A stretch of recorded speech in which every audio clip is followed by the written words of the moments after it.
I'll try this. Okay. Check. Oh, there we go. Now we're back. Hello, and welcome to Tuesday Night Legacy. Tonight we have myself, Andrew, and Alan on commentary. It seems like we're off to the races with a game between Simic Depths and my guess is Mono Red Stompy. From the looks of it, we have on the left we have John with his signature Depths deck, aiming to get a 2020 Merit Lage into play, but also playing a nice fair plan alongside that with Lumbering Mega Sloth and Up the Beanstalk as new additions to the Depth strategy. Whereas on the right, we've got Jonathan with a pretty classic Moon Stompy list from the looks of it. We have fast mana in the form of Ancient Tomb and Chalice to lock out John from playing any of his cantrips, which he has to assemble his Depths combo, as well as Crop Rotation, another key component of the deck. And it seems like Jonathan is playing a Broadside Bombardiers on turn 2 with a Chrome Mox. oh yeah, this is gonna be a nice, quick match for Jonathan if he yeah. can just keep it going. He's gonna be cutting off John's. I don't know his list exactly, but I'm guessing he's playing Brainstorms and Ponders. Yeah. Oh yeah, There you go. Oh, You've got Brainstorms, Stifle. Ponders, Stifles, all cut off right now off of that Chalice. That is pretty rough looking right now. brutal from John's side of things. A handful of cards that he can't really cast and lands that aren't quite putting a 2020 into Yeah, play, his main goal right now is just to hope that he can top that Dark Depths, I think. Yeah. And hopefully Jonathan doesn't put down a Blood Moon on top of all of this. Yeah, it seems like our game 1 was pretty much decided on turn 1 with the Chalice, but that's how a lot of Legacy games go sometimes. Okay, so Jonathan is just applying the pressure here just by putting out a Fury onto the board, just a 3-mana or 5-mana 3/3 with double strike, mind you. nothing to snipe from. Oh yeah, John's you know. side. just Casual. a big old 6-power creature. And then on top of that, he's gonna be dealing 8 damage just from combat, and then he's gonna be able to throw the Fury post damage. Yeah, too. that's 7 damage. So 8 plus 7, that's 15. Not quite there. If Jonathan can somehow. He does have the depths out. Oh, so. yeah, that's true. And also Jonathan does have a Den of the Bugbear in play, notably. So I think, assuming nothing weird happens here. Yeah, there it is. We've got game 1 locked up for Jonathan, and so we'll get to. Not even a fog can save him. We'll go onto game 2 real soon. That's not connecting right now. Okay. It's because of the. I forgot what causes it. It's like the add-on or something. Yeah, and apologies in the meantime as we're figuring out some technical difficulties. Yeah, this isn't our normal setup, so please bear with us. We're learning. Yeah, and we're about to learn what the players are bringing in for their sideboards. I'm guessing Jonathan has got some artifact hate, I'd hope, for some chalices, which seem to be pretty breaking, or John rather. Oh yeah, should have some artifact. He's gonna. Well, I'm guessing he's gotta have some Force of Vigors. He's a green deck. Yeah. Like all any kind of land deck is gonna be running the Force of Vigors. It's huge for them. Yeah. And it looks like Jonathan's bringing in some Dead Gones, some Caves of Chaos Adventurers. It seems like John's sideboard is built more for the controlling matchups. He's got a lot of Veil of Summers and ways to protect his combo, but not necessarily a lot of ways to interfere with opposing hate pieces. Yeah. And again, like Jonathan's just gonna be speeding out this stuff. John needs to be able to have some sort of like counterplay to it, because even on turn 1, John, unless he gets out like Mox Diamond and something else, like he can be throttled real fast compared to what Jonathan's gonna be doing. Absolutely. And if you're on John's side of things, how do you like keeping in the Lumbering Mega Sloths as a way to perhaps race Jonathan's board or block some of his creatures. I mean, he can play it turn 2 in theory with the Yavimaya and Dark Depths. In terms of like, I guess it depends on what you plan on taking out, because I feel like you want some sort of blockers, and that's going to be your like cheapest one to get out, right? There is Elvish Reclaimer in the deck, which can be 3/4. Oh yeah, which is quite sizable, and he can build it up pretty fast to do that. Yeah, but notably, the Sloth does come into play tapped, but it might be one of John's best ways of racing Jonathan. Oh, we got Brazy Bees, we got Hydroblast. Combo. It looks like. Yeah, Hydroblast. Yeah, solids. Brazen Borrowers, not exactly the best way to deal with problematic permanents like Trinisphere or Chalice, but it's probably his best option besides like Force of Vigors. It looks like he was taking out his beans, and I couldn't really see the rest of it. It looked like maybe one Lorien revealed. Yeah, sounds about right to me. Okay, we're gonna be on game 2 here. I'm guessing Jonathan's gonna be on the play. Yep.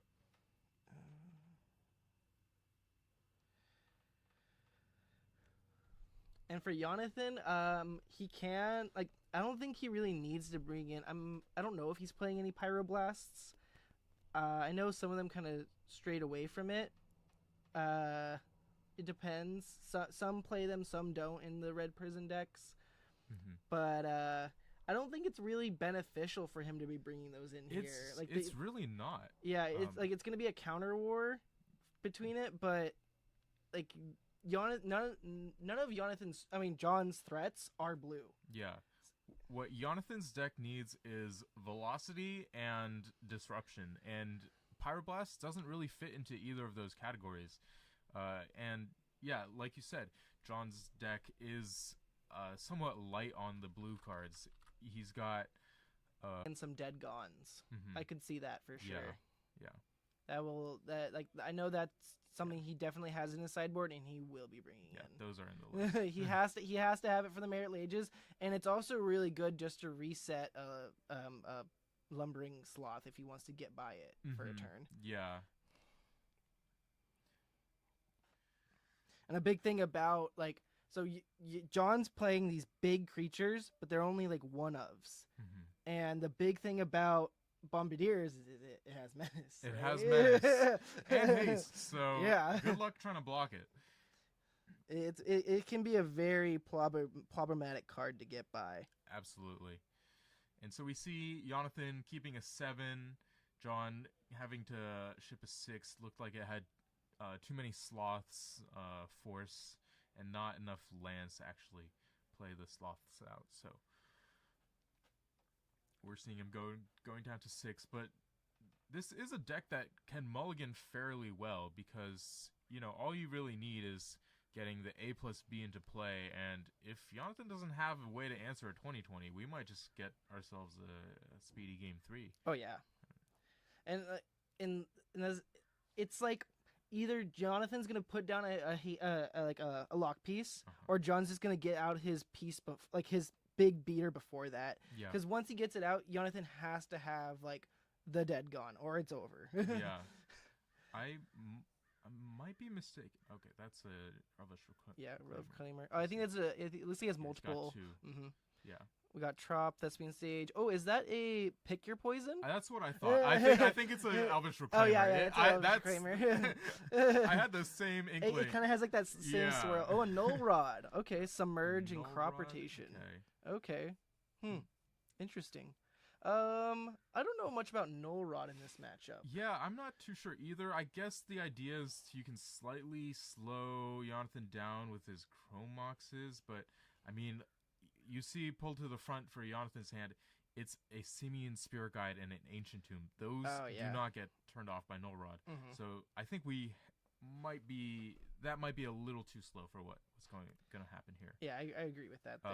Okay. Oh, Fable? Okay. Fable, if you're John, you breathe a sigh of relief because at least it's not a Blood Moon. Yeah. It could have been a lot worse. Definitely. And he at least has that Null Rod to slow down the treasure tokens now. Yeah. But overall, it feels like it might be a little slow. Yeah. still, because he's gonna have a 2/2 beater. He's gonna be able to cycle through some cards now that he doesn't need anymore. Because like now he sees that he can just be like, oh, I'll pitch my Chrome Mox. Okay, yeah, goodbye Chrome Mox, Oh, yeah, there goodbye you go. Fury. Because that's what's gonna be his pitch to the Chrome Mox. Exactly. And now Jonathan's got the Dead Gone secured for any 8/8s or 20/20s that might come up on the other side of the board. And it looks like there might be a Lumbering Sloth in his hand as well. Yep. Submerge, the Thespian Stage, the Reclaimer. So, Rabble Master. Okay. Yep. So even though these treasure tokens don't produce mana, once the Bombardiers comes out on the other side of the board, we have a way to turn these treasures into 2 damage. So. Oh, you're saying the volume's low. Okay. Can we get the volume? Yeah, so the treasure tokens represent 2 damage once a Bombardiers hits play, and I think it might just be too slow for John's side of things.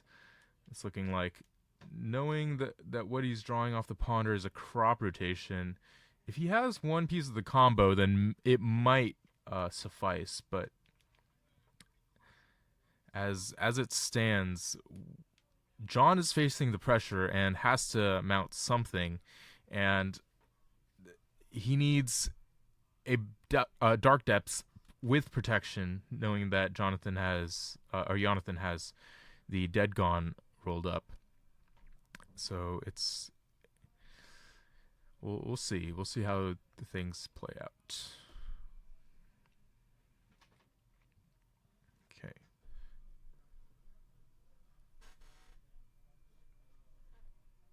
I think those won't change anything. These won't? Yeah, those are purely in your own volume. But I can turn our mics. I've turned our mics up the highest. Oh, okay. Thanks for that, Lawrence. Yeah, if you can let us know, does that sound any better? Okay. Oh yeah, and Jonathan's just gonna be hitting in here now. It looks like John's just falling behind again on this. Jonathan's just putting so much pressure on. Exactly. It's 9 damage this turn. The Rabble Master's at 5. It's produced another token, and attacking with it is 4 power of stuff. We can crop rotate for a Dark Depths here. Yes, we can, and activate, and even copy it. Wow, I didn't. That totally just flew by me for a second right there. Not to rain on anyone's parade. Yeah. But that Fable of the Mirror Breaker found itself a lucky Dead Gone, which will return that Merit Lage token back to John's hand, which means it's zapped into the ether. Yep.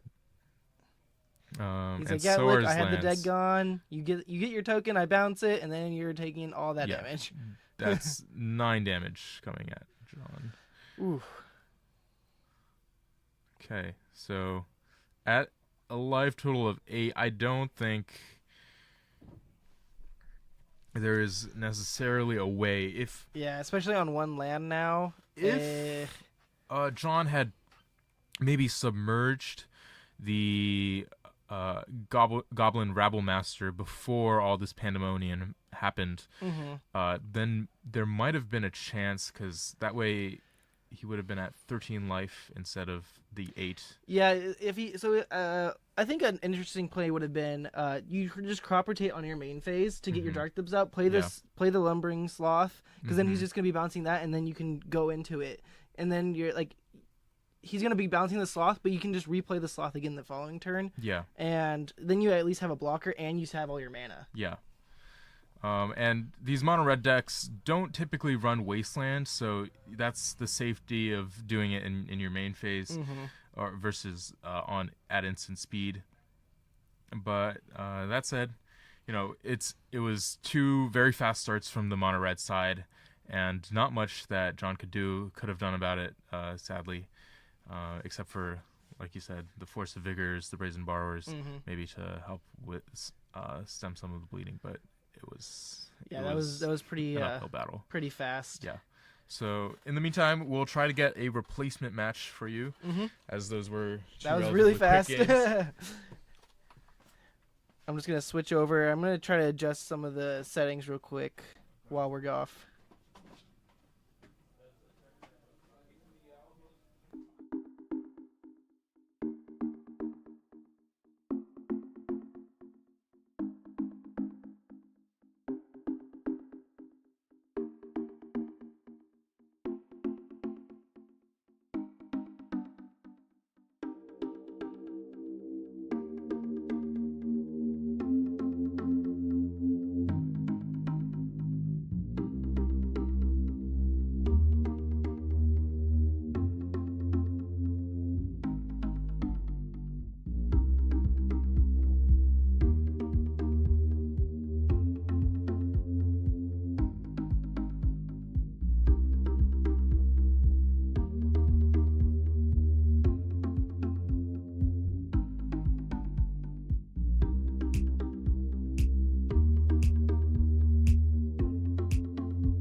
Okay, we're back for an extra bonus game this round, so we can just fill in between.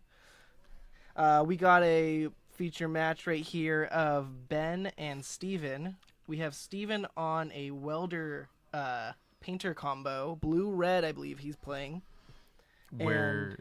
Whereas Ben has something like I'm guessing a punishing Dak Loam list from the looks of it. Just a deck aiming to abuse loam life from the loam, Mox Diamond, and ways to get back lands from the graveyard, and just eventually accumulate an advantage through lands like Urza's Saga to grind out any opponents. Sort of similar to a land strategy, but not quite, because Ben, the gentleman that he is, does not stoop to such levels, let's say. Yeah. That is true. That is true. Whereas what we can expect to see from Steven's side of things, well, now the man's got dual lands and forces, so I don't know what to expect, but I do know that all you really need is a Painter Servant and a Grindstone, and your opponent's deck goes bye-bye. So we'll see if that A plus B combo gets assembled here.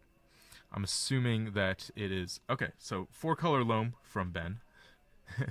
And he's taking the courtesy of writing it out for us. 4-color Painter. What do you think about 4 colors in Painter, Andrew? I don't know. It is McCarty, so he's gonna have some spice in the list. I don't know what spice it really is. I remember we were talking about some combos that he could be doing with all his cards now. He wanted to do Bomberman, but he doesn't have the LEDs. Mm-hmm. He wanted to do Painter because he has the painters and the grindstones. Yeah. Well, I've never seen a Painter deck with that many colors, but it looks to be pretty heavy on the blue at least, or I'd hope, because there's a Force of Will and a Ponder, but not much else. Just 5 lands, 2 of them being Urza Sagas. And knowing McCarty, he's going to keep this because he wants to. Why would you ever want to go to 6 cards? That's fewer cards than 7. Why choose less when you can have more? Exactly. So Ben is taking a mulligan to 6 with lands with hands that don't have lands in them. Sometimes you just can't keep, and Ben's deck requires quite a few of them to be operational. So we'll see what he elects to put back. Seeming like there was a wasteland.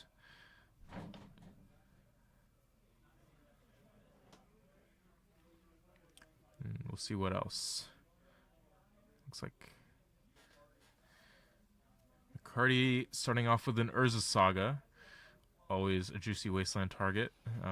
If you ever... Oh, and there it is. There you You called it. Well, what's... Oh, there's another one. What should you do if there's another one? Okay, wow. It sounds like McCarty just kind of wants to build it up real fast to where he's going to be tutoring off that grindstone, so he doesn't care about making his creatures off of it. Yeah. So we just have wastelands on both sides here, except accelerated with a Mox Diamond and a Dark Confidant, which are both good ways of getting ahead if you're Ben. Okay, but the Dark Confidant's going to be kept in check by Force of Will, because I'm guessing McCarty's deck doesn't run a whole lot of spot removal, and letting yourself get 2-for-1 for a Dark Confidant is probably an okay exchange to make if this game is going to go long, and seeing both players' hands, it's looking like it's going to go long. Looks like McCarty was debating firing off a Brainstorm there. Not quite the optimal timing for his spell, but there's no way he can get back or make a construct with his Saga this turn. So sadly, it's just going to get wastelanded thanks to the Life from the Loam, rebuying it from the graveyard. And now McCarty decides to go off with the Brainstorm, drawing into Springleaf Drum, Lorien Revealed, and likely cycling away the top and the upkeep, or just drawing the Scrubland. Or we're just having a little bit of a redo here with the Brainstorm, which is okay. This is not Comp REL, of course. Yeah. Oh, he's tutoring up something. Oh, he's gonna fetch and cycle his Lorien revealed right now at the same time. Yep. Just do a little shortcuts for us. Mm-hmm. So this painter deck can have some really good draws if it draws the pieces that it needs. But in the event that you don't see the painters or you only get the grindstone half of the deck, it can kind of fall a little bit short, which might be what we're seeing here for now. Because as time goes on for Ben's side of things, it just gets incrementally better for him. And so we're seeing a search off the Urza Saga. This probably will get a Pithing Needle, I would assume, or maybe another Mox Diamond if Ben has a land-heavy hand, just to accelerate out bigger plays. And I know that Ben has a choke lined up in his hand, which would be really good to drop this turn because that basic island not going anywhere. Once you get a choke online, those duels can become one-time mana sources with the help of Wasteland. So there's a lot that can happen this turn with the mana, and especially since Ben did not elect to use the Saga to create a token. Not that he could have actually. Oh, and he's gonna be slowing down Steven's it's gonna mana be- down that choke. Yeah, It's gonna it sounds a little louder now, I think. grind this game to a halt, it looks like. Yep. So as we see just islands coming down Yeah, the stream for Steven's got a lot of Steven. lands. Yeah. But Hopefully he can fetch something that's not an island here. thankfully there are a few of those, I'd hope. I know there's a scrubland or a swamp. Oh yeah, Swamp. there you go. That's nice. I wonder what he's playing that's black in there. Yeah, I'm Could he playing a confused. Chaos Defiler? There's a lot of black There's sources, definitely but I don't see many black cards. Yeah, I see plenty of white things. He has plenty of white removal. Mm-hmm. His red's gonna be the Welders. Yeah, the His welders, blues Goblin is the Engineers. Ponders, Brainstorms, Lorien Revealed, Forces. Mm-hmm. But his black, Maybe it's a sideboard juke. he's got something spicy in there, and he doesn't want to spoil it yet. It sounds like. Huh. Yeah. Maybe the fear of bowmasters. Oh, maybe it could be. Yeah, wait. Ben's just gonna be able to sit back. He's got all the mana he wants. Oh, and he's gonna start being able to tutor for whatever he wants to. Yeah. Okay. Yeah, just Maybe he can play out the lands. He just can't tap the blue sources. Okay. Oh, Needle. Pithing Needle. Oh, yeah, you can name You the can name Reclaimer. Elvish Reclaimer. Yeah. You can't name Mox Diamond, sadly. I mean, you can name it. Well, you could. There are really weird scenarios that it can be relevant because there are things that give your artifacts abilities. Sure. I'm not saying it's a good idea, but Mm-hmm. yeah, and he's just gonna be loam back. Now he can not only that, he's gonna be he can come off of Oh any my of his gosh. lands now with these Yeah, wastelands. 2 Wastelands and an Urza Saga. These cut off his white lands mana. aren't gonna do anything. And he Okay, is so- swinging in for 3 apiece right here on Yep. this Elvish Reclaimer. So that's his plan at this point. He's like, yeah, I'm gonna keep you off your white because I know that's your main removal, Mm-hmm. and he's just gonna beat him down. Yeah. The issue is McCarty has to cobble together the white mana on the turn that he removes the choke, or if he even cares about the choke. Oh, and there's the Welder. We see a welder, But we don't have any spicy artifacts in the yard right now. not as of yet, but there is that Pithing Needle in play. So if we can somehow maybe entomb the artifact. Oh we yeah. can Oh, get it. that could be the black spell. He could. Yeah. You know what? I wouldn't doubt it if it's an Entomb that he's playing. It would be a good one. It Yeah. would be a good one to find. Yep, it looks like he's just getting down to only basics now from the Wastelands. Ben can Sure, just it looks play out like his it. Urzus. Oh. Okay, wow. Molten Collapse. Collapse. Both modes, destroying a non-creature permanent and destroying Mhm. a creature. It's looking And he's tough. got double Reclaimer now that he can activate both of them if you want to, but he's just going to keep beating him down, it sounds like. Yeah, just 1 mana 3/4s. Oh, wow. That Molten Collapse. Ooh, I did not expect that. that was spicy. And we got a Saga coming out. Oh, yeah, the ones he loan backed. Mm-hmm.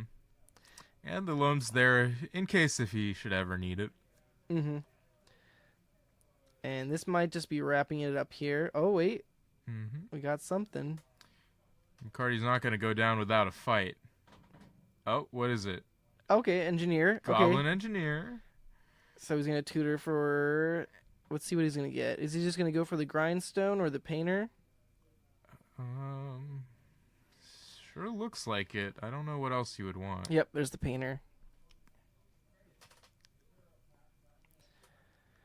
Now, he's going to have this chump block still just to stay alive. Yeah.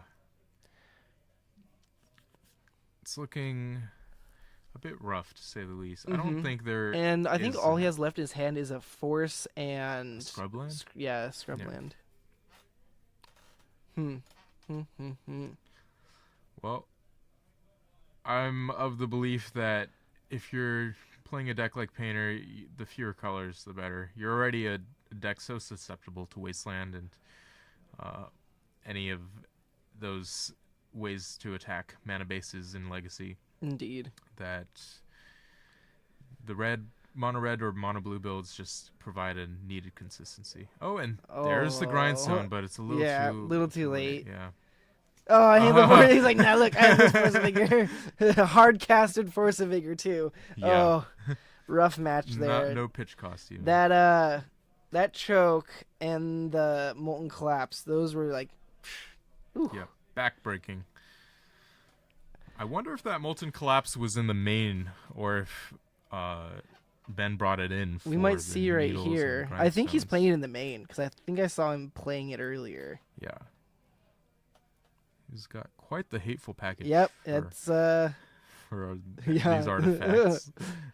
I mean, yeah, well, if you're running into a painter deck that's playing blue and being able to play choke and like artifact hate, that's so brutal. Because like most of the time when you're worrying about like an enchantment that's stopping your lands, it's Blood Moon. And sometimes they just play Blood Moon themselves. Yeah, the mono red lists you'll see run a ton of those and all the Pyroblast main board.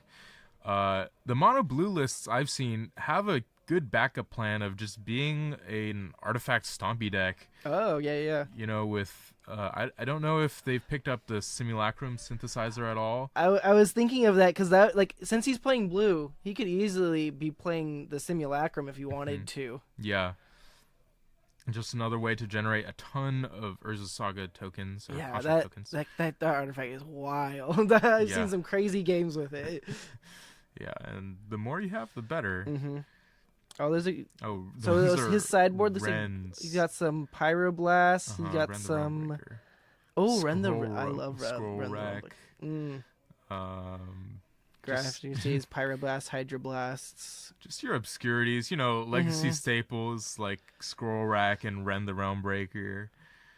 You know, just all interesting. Ben's always trying out new fancy cards, or not fancy, obscure cards for his sideboards. Yeah. And some of them are really spicy. One of them, I forgot what it was called, but it's a red, I believe I can't remember if it's instant or sorcery.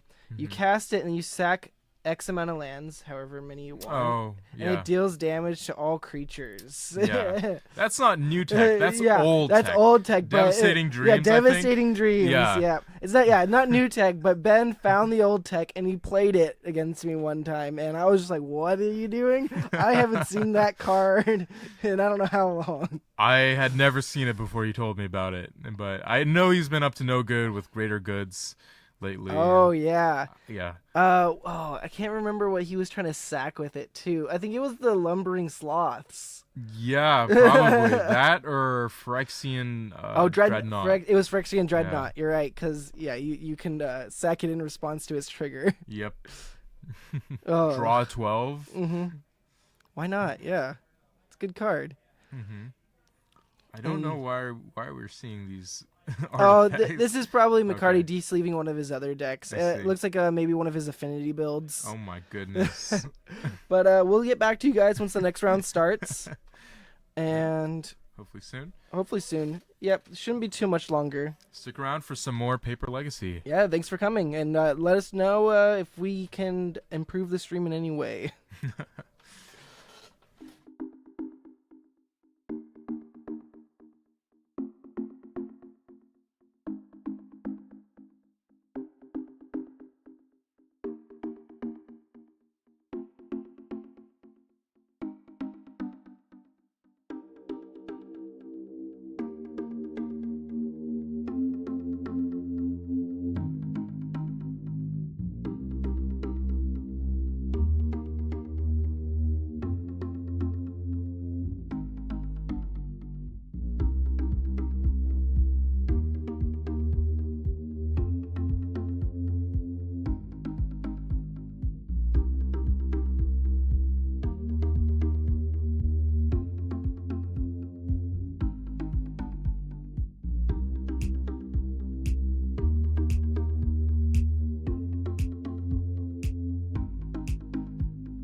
And welcome back. We're here for a round 2.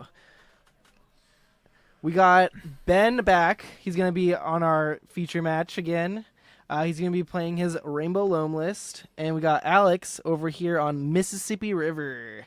If you don't know, that deck is called Mississippi River because once it gets going, it doesn't stop. And it's a very long process to get through. It basically just cascades its entire deck and you die. Yeah, there is some variance where he could whiff and actually stop the process, but the odds are very unlikely. Yeah, basically it needs to be stopped by either 2 Force of Wills or something shutting off cascades, which I don't think Ben is on, at least not in the main deck.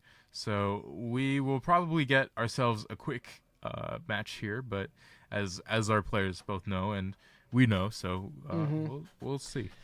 So for those that don't know, the main card behind Mississippi River is Creative Technique. It has an ability called Demonstrate. What's it do? It does when you cast it, you can demonstrate. That means you make a copy for yourself and a copy for your opponent. You both resolve your spells. Your opponents will resolve first. Just because of stack order. Yes. And then after that, yours will resolve. Yep. Most likely, yours is going to resolve landing into A, another Creative Technique, or B, a Cascader that goes into your Creative Technique. Yeah, and Creative Technique basically reading, shuffle your deck, and flip cards from the top until you hit a non-land card. You cast that for free. And the best part is, if you hit another Creative Technique, you get to demonstrate it yet again. So you're going to need a lot of counter magic or a lot of ways to stop them from reaching the 5 mana needed to get to that critical point. Yeah, so in this game, Ben's just going to be on the lock pieces. He's got to land something to stop it. Besides that, he's got to, is he playing Force of Wills in this list? Don't believe so. I didn't think so. Besides that, he's just got to be hoping, he can just keep Alex off lands pretty easily. Most of Alex's lands come into play tapped. All his color producing lands for sure. Yeah, City of Traders, Ancient Tombs, the notable exceptions there. But if Ben can somehow assemble a Wasteland plus Exploration and Loam, I think that'll be good enough. Oh, yeah. Okay, so it looks like Alex is going down to 4 cards, which honestly, it's not the worst. Yeah, you all you need really is 4 cards, 3 lands against that produce 2 Ben's mana. deck. It might be a little hard 6. because he's gonna be wanting to. He's like I said, get through those wastelands. One thing I think Alex is still playing this. He's playing what he calls Whitewater Rapids or something along those lines. Yep. And not only is he playing the Creative Techniques, but he's also playing Violent Outbursts, so he is able to go off a turn earlier. Right, with Tybalt's Trickery. Trickery, yep. So you'll cascade down Tybalt's Trickery, like how it got banned in other formats, and then counter the Violent Outburst, flipping into, hopefully, your other bigger Cascader spells or Creative Techniques. Right. Oh, and the big payoffs that he's going to be going into, because we didn't really go over that, he has an Emrakul, or multiple Emrakuls, so we can take an extra Wanderer. Maelstrom Wanderer for the haste. So Apex Devastator? Devastator, which is Cascade. Yeah, 4 Cascades. If one wasn't enough. Okay. So he definitely has the haymakers in there. He just has to find them and be able to play them. Yep. Ooh, and we got some plays here. We got our Elvish Reclaimer into one of the Surveil lands. Surveilling Riftstone Portal into the graveyard. Isn't that not just the best play you've ever seen? It's a great feeling, honestly, as a former lands player. Yeah, so there's a Throes of Chaos in hand for Alex, I think, which is the 4 mana Cascade with Retrace, I believe. Yep. So it'll find a 3, which would be either Tybalt's Trickery or Violent Outburst. So I think... Yeah, next turn, Alex can go off. Yeah, and I we'll believe see the fireworks. He is only playing 3 Tybalt's Trickeries in the list. Okay. And I believe I can't remember how many Violent Outbursts, but because I was playing against him one time, and he was like, eventually he just kept going through it, and he was like, oh, I ran out. Yeah. And I was like, perfect. That's all I needed to hear. Okay. And it looks like he might have one of the trickeries in his hand. Yeah, I believe so. Oh, okay. So we already know he's down 1 there. So if he starts whiffing, it's gonna be bad for him. Mm-hmm. Okay, so Oh yeah, he's like, so I green sun. what's happening but... here? Yeah, we were shortcutting a lush Portico Surveil and a Green Sun's search, but essentially what happened was the card that Ben wanted to search for was in fact the top card, which was probably why Alex was like, hold on, we can't exactly shortcut that. Yeah. Okay, we got one of the filter lands coming down. Okay. Oh, he can just play the creative technique as well. Oh no. He'll probably just do that, it looks like. Yeah, it's just safer just to hold off on the other ones. Okay. Especially like when he has the mana, he might as well spend it because he's not going to have it for long. Yep. Okay, he's demonstrating. Okay. He's letting Ben resolve his ability first. We'll see what he finds. I don't think there's anything that can shut it off, but there was one time when I creative techniqued into Teferi. Swords. Okay, swords to He's going Plowshare. to choose not to cast because he don't want to get rid of his own things. Yep. And now, here we go. Okay. Down the river we go. And you can we're just watching what's on the top of the deck at this point. And into a throws. So now he's going to go into a Violent Outburst or a Tybalt's Trickery. Yeah. There's the Tybalt's Trickery. Okay. He's going to counter the throws. Yep. And then Tybalt's Trickery says you mill at random. So it'll counter the throws. Specifically, Tybalt's Trickery will say you... so he'll mill 1, and now he'll try to cast a spell from his top that's not a Throes of Chaos. Oh, no. He can't. It won't trigger off of that. Oh, should I? Yeah, you should go tell him. Because he knows that.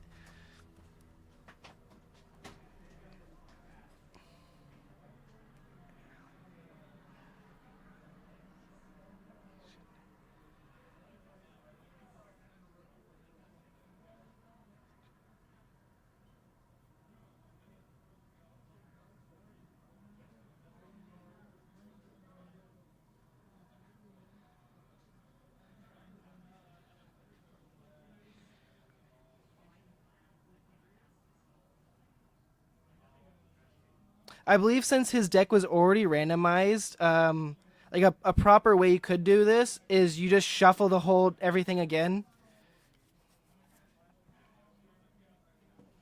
Alex himself is a judge, so he would know how to best resolve this situation. But I believe what he could do is just since we know that it was all randomized, he could just but he did mill 1. But so after that, we didn't. Everything else was below was still randomized, so he wouldn't have known. But it would have just gone into another Tybalt's Trickery, I guess. But he was flipping in accordance to the Throes of Chaos, so it could have revealed something else. But I don't know what that other thing could have been. Yeah.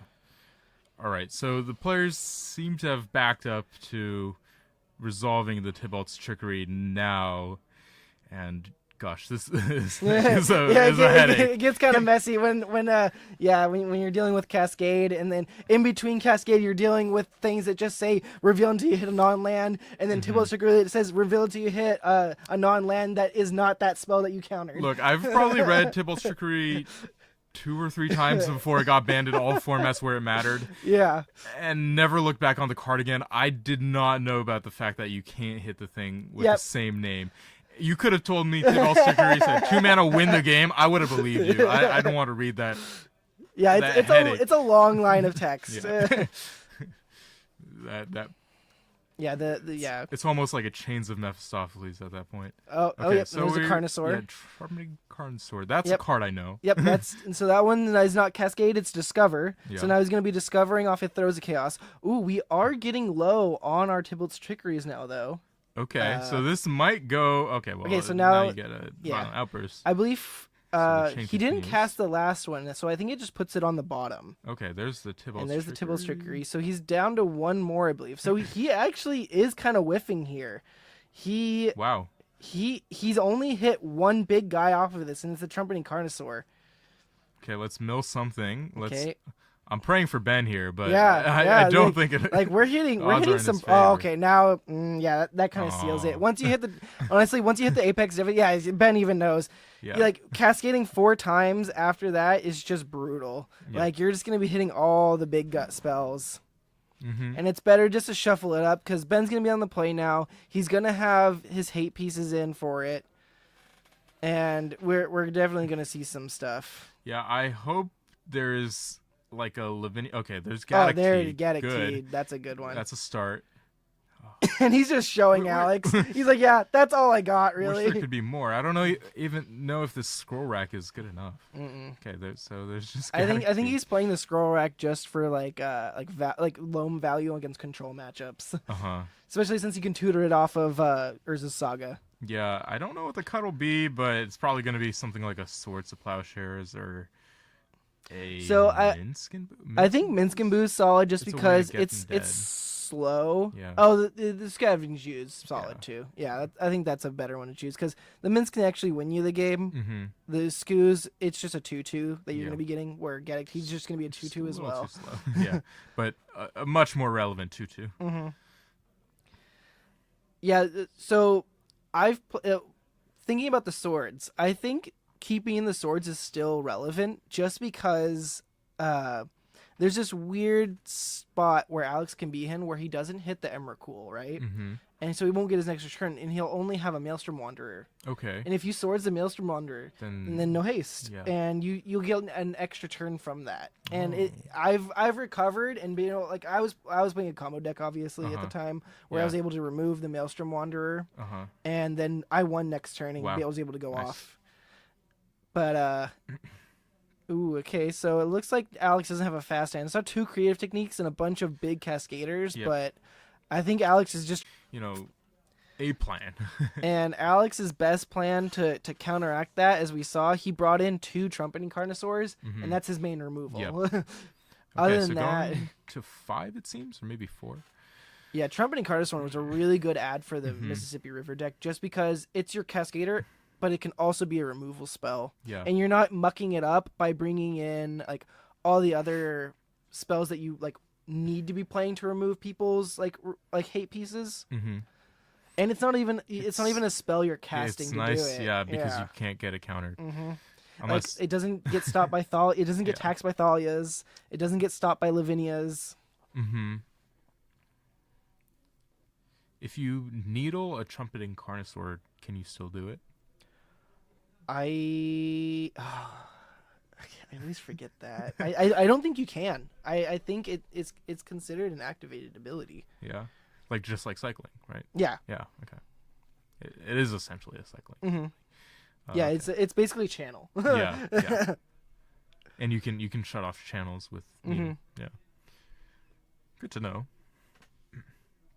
Okay, so we're getting a turn 1 Dark Confidant, not opting for the Teague, probably out of recognizing that Alex just can't go that- off on turn yeah, 1. there's Yeah, no- he just wants no the card need value. to Yeah. play it out so early. But the Yeah. Dark Confidant can just accumulate value. Can find Ben a Wasteland. Mm-hmm. Especially since Alex didn't play a red source on turn 1. Yep. We know that he can't even go off on turn 2 now. Mm-hmm. Because he has no like instant red mana like that, where that comes into play untapped, right? Yeah. Oh, no, he has the filter lands. Oh, right. Yeah. But that still only nets him 1 extra mana, so he can only Violent Outburst off of that, Uh-huh. but he can't do his others. Yeah, and so we have Gaddock Teague with the protection of Ooh, Caracas. ooh. Beautiful turn 2 Yeah, from that's Ben. that's really solid. You got a Yeah. reader here. What can I do? What can I do? So he can't hit his creative techniques. Yeah. You can't Throws of Chaos either, but you could Violent Outburst. Yeah, you can throw as you can Violent That's Outburst. how, He can hit. Is it non-creatures for Gaddock Teague? Is he just praying here? Is this what happening? Let's pull it up. I for how many times I played against yeah, Teague, it's I never. non-creatures. Yeah, And then yeah. You can't cast spells with X in their converted mana cost. Okay, so Mills 3. Oh, it's another Outburst. Oh, and a Maelstrom Wanderer. Oh yeah, non-creature spells 4 or greater. Yeah. And then okay. Okay, so yeah, he's just praying that he's going to be hitting his creature spells. Yeah, so there's a Trumpeting Carnosaur, which we'll discover 5. Yep. So he And can't there's cast the throws. Throws, which gets countered. So now he just has a Carnosaur. Or can't be cast, rather. Oh, It's yeah, discovered. and Discover Okay. lets you put it in your hand instead of that. So now he just needs to find a way to get rid of that Teague, and he already has another way to go off again. Although we did get rid of one of the Carnosaurs, so that's good news for Ben. Mm-hmm. Okay, Ooh. we're taking 4 from this. Honestly, Dark Ben's Confidant, life doesn't matter Yeah. until Alex is already winning, right? Exactly. And Because Alex can beat down slowly, because we did see he had a Carnosaur there. Ben was able to remove it, luckily, but Alex can just land one creature and just have a big beater. But we do have a Dark Depths on the other side now. yeah, and if we can assemble a 2020 with a crop rotation or something like that, we've got a win for Ben. Yeah. Is that another Violent Outburst in hand? I can't see. Yeah, it is. He might just shoot it off. Oh, he you can't cast that. There it is. There you go. You can cast that one though. And well, so we're gonna go get his other trickery, and then again he's just praying that he hits into something that's not creative technique, not throws of chaos. He just wants one of his big haymakers. Like if he gets Emrakul off the top here, that just wipes Ben's board and kills him. Yeah, all 6. He's like, where is this trickery? I am, as a Cascade player for Rhinos, Oh my goodness. I know the pain of this. Have you seen the new artifact, the bauble, the vexing bauble? Yes. I can't wait for that. Oh, I am dreading Goodbye. that. Goodbye, Mississippi River. It is so good. It's such a great card. Yeah. Like, even if you're running multiples of it, you're just like, okay, I got my second one. I'll just sack this one and just draw a card. Oh, it's not relevant in this match yet? I'll just sack it and draw a card. It's like pest control with the cycling on it. Okay. So what was hit was a non-creature spell with mana value 6 or greater. Oh, It's the storm. something from Lord of the Rings. I don't remember the name. Call the Storm, I believe. Okay. It has Cascade, and then deals Perfect. X damage We're thawing. where X is the amount of creatures plus 2, I believe. Or the amount of spells that you casted that turn. Yeah. It's a long-winded spell. Yep. Hey, this match is lasting a lot longer than we thought it would. It sure is. That Galactic definitely, crazy that he drew it off the top. No, kept it in the 7, and it's doing. Oh yeah, it's kept it in pulling the its 7. weight. Yeah. And then this value that he's just gotten off the Dark Confidant, like the extra lands and extra spells that he's been able to get is just huge. It was a good call, yeah, to play it on turn 1. Mm-hmm.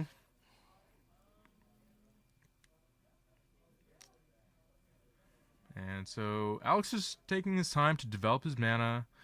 We're seeing free value. Free Oh look, a Mox card. Diamond. Perfect. Greatness at any cost. Yeah. Now he can just keep beating down until he gets his Thespian stage right now. Yeah. And I hope it's soon. Mm-hmm. The sooner the better, because the more time he gives Alex, the worse it is. Yeah. He's literally just looking for that Carnosaur to go off here. Yeah, seems like he's electing not to play the Minskin Booze from hand. I wonder why. He must have some other spell that he just wants to keep up. Loam. Oh, Okay. yeah. And probably the Caracas for protection, but Definitely wants to keep up the cross, because that's his best way to stop Emrakul. yeah. Like, even if he gets another turn, Alex, it's gonna be hard enough for Alex just to be able to cast one spell after another. Yeah. And being able to just Caracas the Emrakul once Mm-hmm. means it's stuck in his hand, and Alex has no way of just getting it out of his hand. And Maelstrom Wanderer is legendary too, right? It is. It, shuts off haste. It can just give Ben that turn that he needs. You're right. And So we have 3 Violent Outbursts already in the bin. Is that a Maelstrom Wanderer in the bin too? yeah, right there? I think so. Okay. We got. Oh, that 2 was probably just milled trickeries. off of one of the trickeries. Yeah. Yeah. 2 trickeries and 2 of his lands. Mm-hmm. Okay, so we're down to. Oh, he's got a. The Beseiju. Oh, Alex wants that to be some kind of other removal. Oh, we're bouncing Bouncing? the Teague. Okay. What could this be for? Oh, does That's why he can't cast his Minskin Boo because of Teague. Because of Teague. Yeah. Of course. Non-creature spell. And he's just still getting free value off this Confidant. Yeah, so now he can just play the Minskin Boot and then play the Teague again. Yep. Wow, that was a really nice play with the Caracas too. I was like, why is he not playing it? I did not realize that it was symmetrical, but of course. Yeah, old spells are symmetrical. Oh, he did tap out the Caracas, though. Yeah, I don't know about that play. I would have opted. I mean, depending on what he has in hand, obviously. Yeah. Maybe he needs to keep up a green for crop rotation. He only has one card in hand, or one card unknown in hand. Yeah. I'm not sure if the crop rotation would really matter here, though. Yeah. So I do think you're right that maybe holding up the Caracas is more relevant. Yep, I'm gonna pump up the hamster. Yep. It's gonna be 6 damage now this turn between the two. Playing the Teague. Okay. Ooh. Uh-oh. Ooh. Tybalt's trickery. That is a problem now. Turning the Teague into a not Gaddock Teague. Yeah.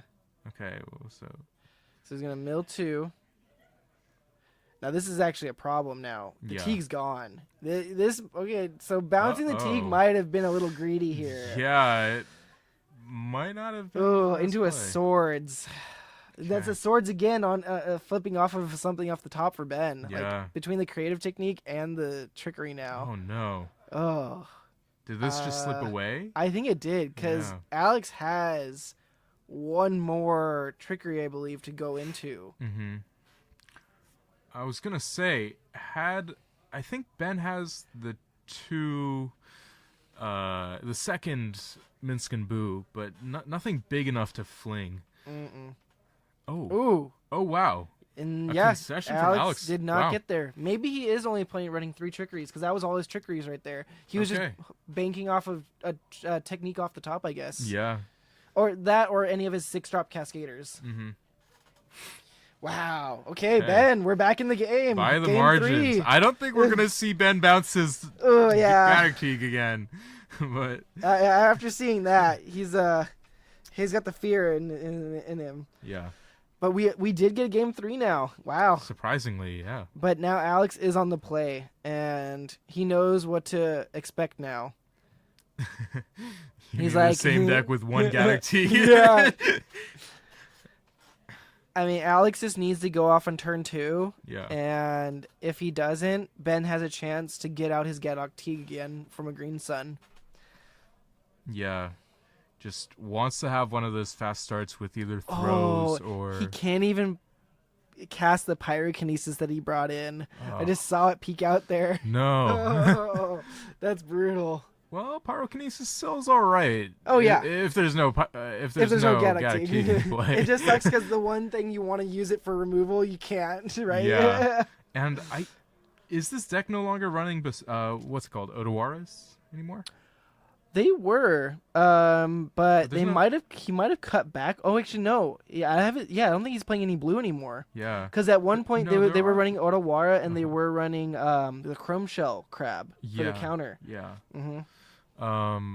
I do see blue lands. There's the ones that sacrifice come into play tapped. Oh, okay. But I'm not so sure. I don't think I've seen an Otawara, but it's not. I wouldn't rule it out.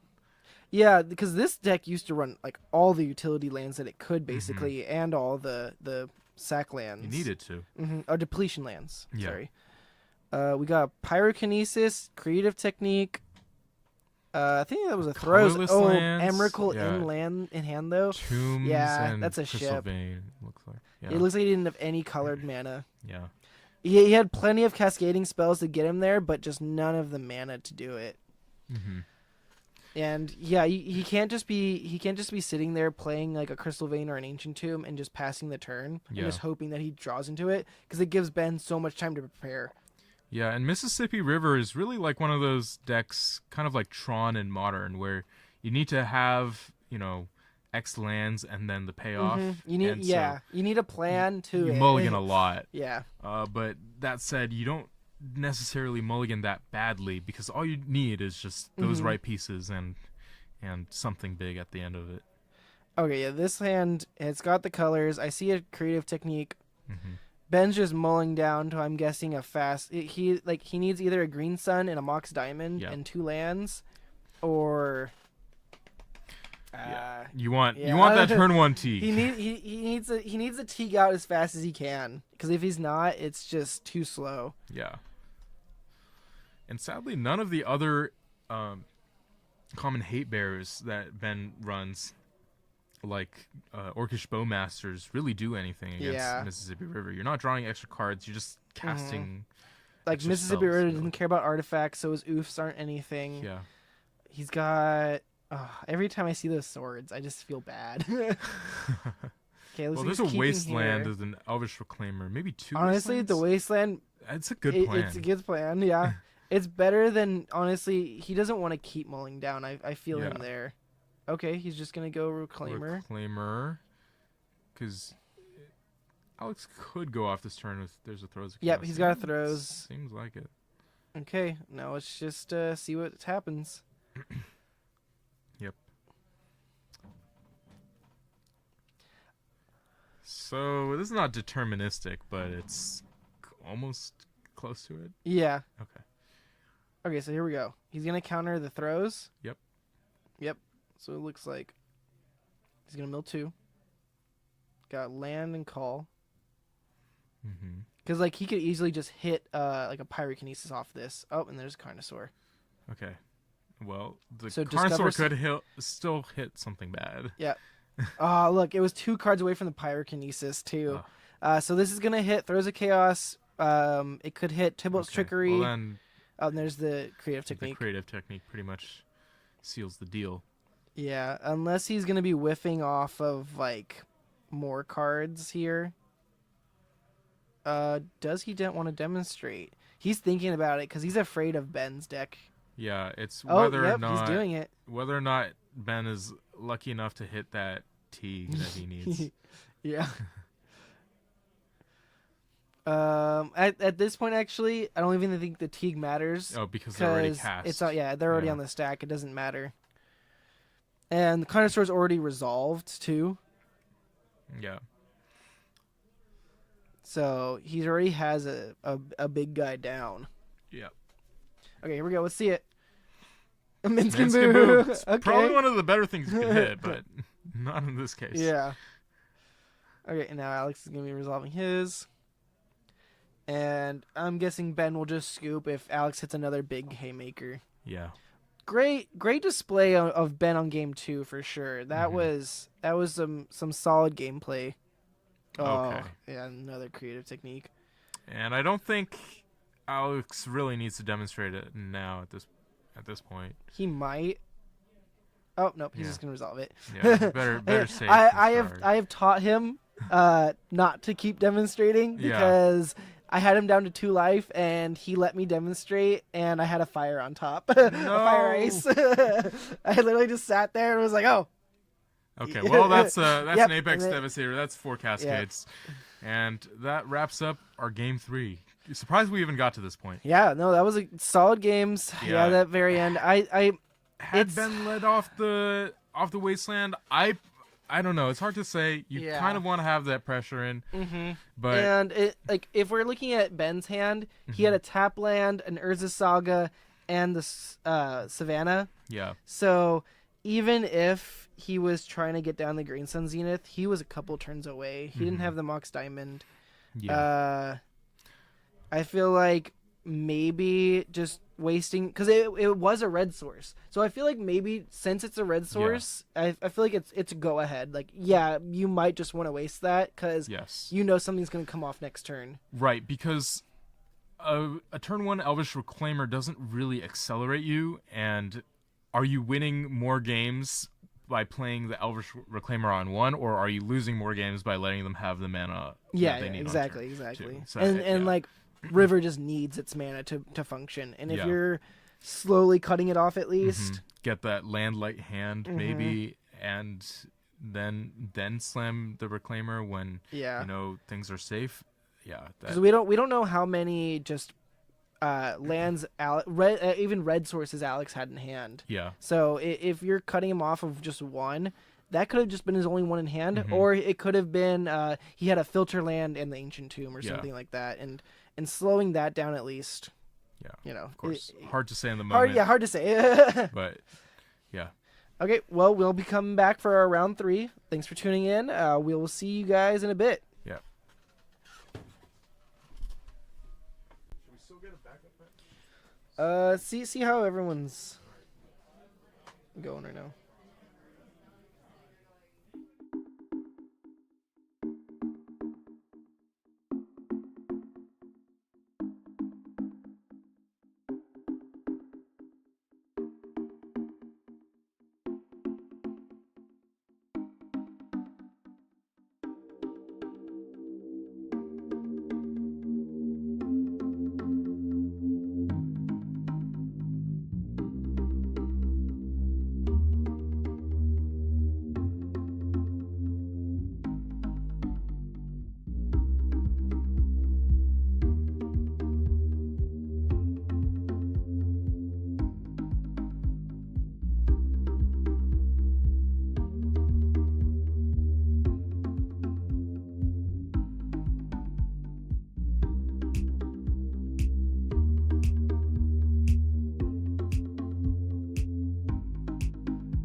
here, and we're live. All right, welcome back to round 3 of Tuesday Night Legacy. We've got a matchup between AJ on Goblins and Bryson on Salty Beanstalk for you. Yeah, and this is OG Vile. We got Ports, we got Wastelands, Yep. Red Black, Mm-hmm. Goblins. Yeah. I'm excited for this. Good to see Goblins back to its roots. Yeah. Oh, and I feel like this is going to be a pretty interesting matchup. Bug Beans. You don't see a lot of the like creature-based, like just I'm gonna play fair magic decks. Like you're not reanimating stuff from Goblins. You're cheating stuff into play, but it's very specific. It's off of combat damage, which I feel like is the fairest way. Yeah. Goblin lack. Some would say otherwise, but I would rather face a Goblin lackey attacking me than a Cavern of Souls naming goblins. Let's put it that way. But yeah, the Goblins deck is sort of trying to go wide, the top end of Muxus, as it's always been. I'm sure there's also some combo elements, I think, because I did see a Bogart Harbinger. Yeah. And maybe there's a Conspicuous Snoop. I'm guessing he's playing like Kiki Jiki Conspicuous Snoop combos in there. Since we saw that. He also, I saw in his sideboard, he's got a lot of the Prowl ones. Yeah, there's like some big black goblin creature with Prowl. Earwig Squad. It's like a 5 power. I don't know what it does. Earwigs, could you explain it to me? Earwig Squad, if you prowled it into play, when Prowl's triggered off of a goblin making contact that turn, you can search your opponent's deck and exile, it's 3 or 4 cards. And it's not like a surgical where you're getting specific cards. You can just get any cards. Just goodbye to all your answers. So, yeah. Weird card for sure. Okay, we're seeing a cycle. Lorien revealed fetching. They're both fetching. Yeah, so we're shortcutting here. This polluted delta, searching up the underground sea.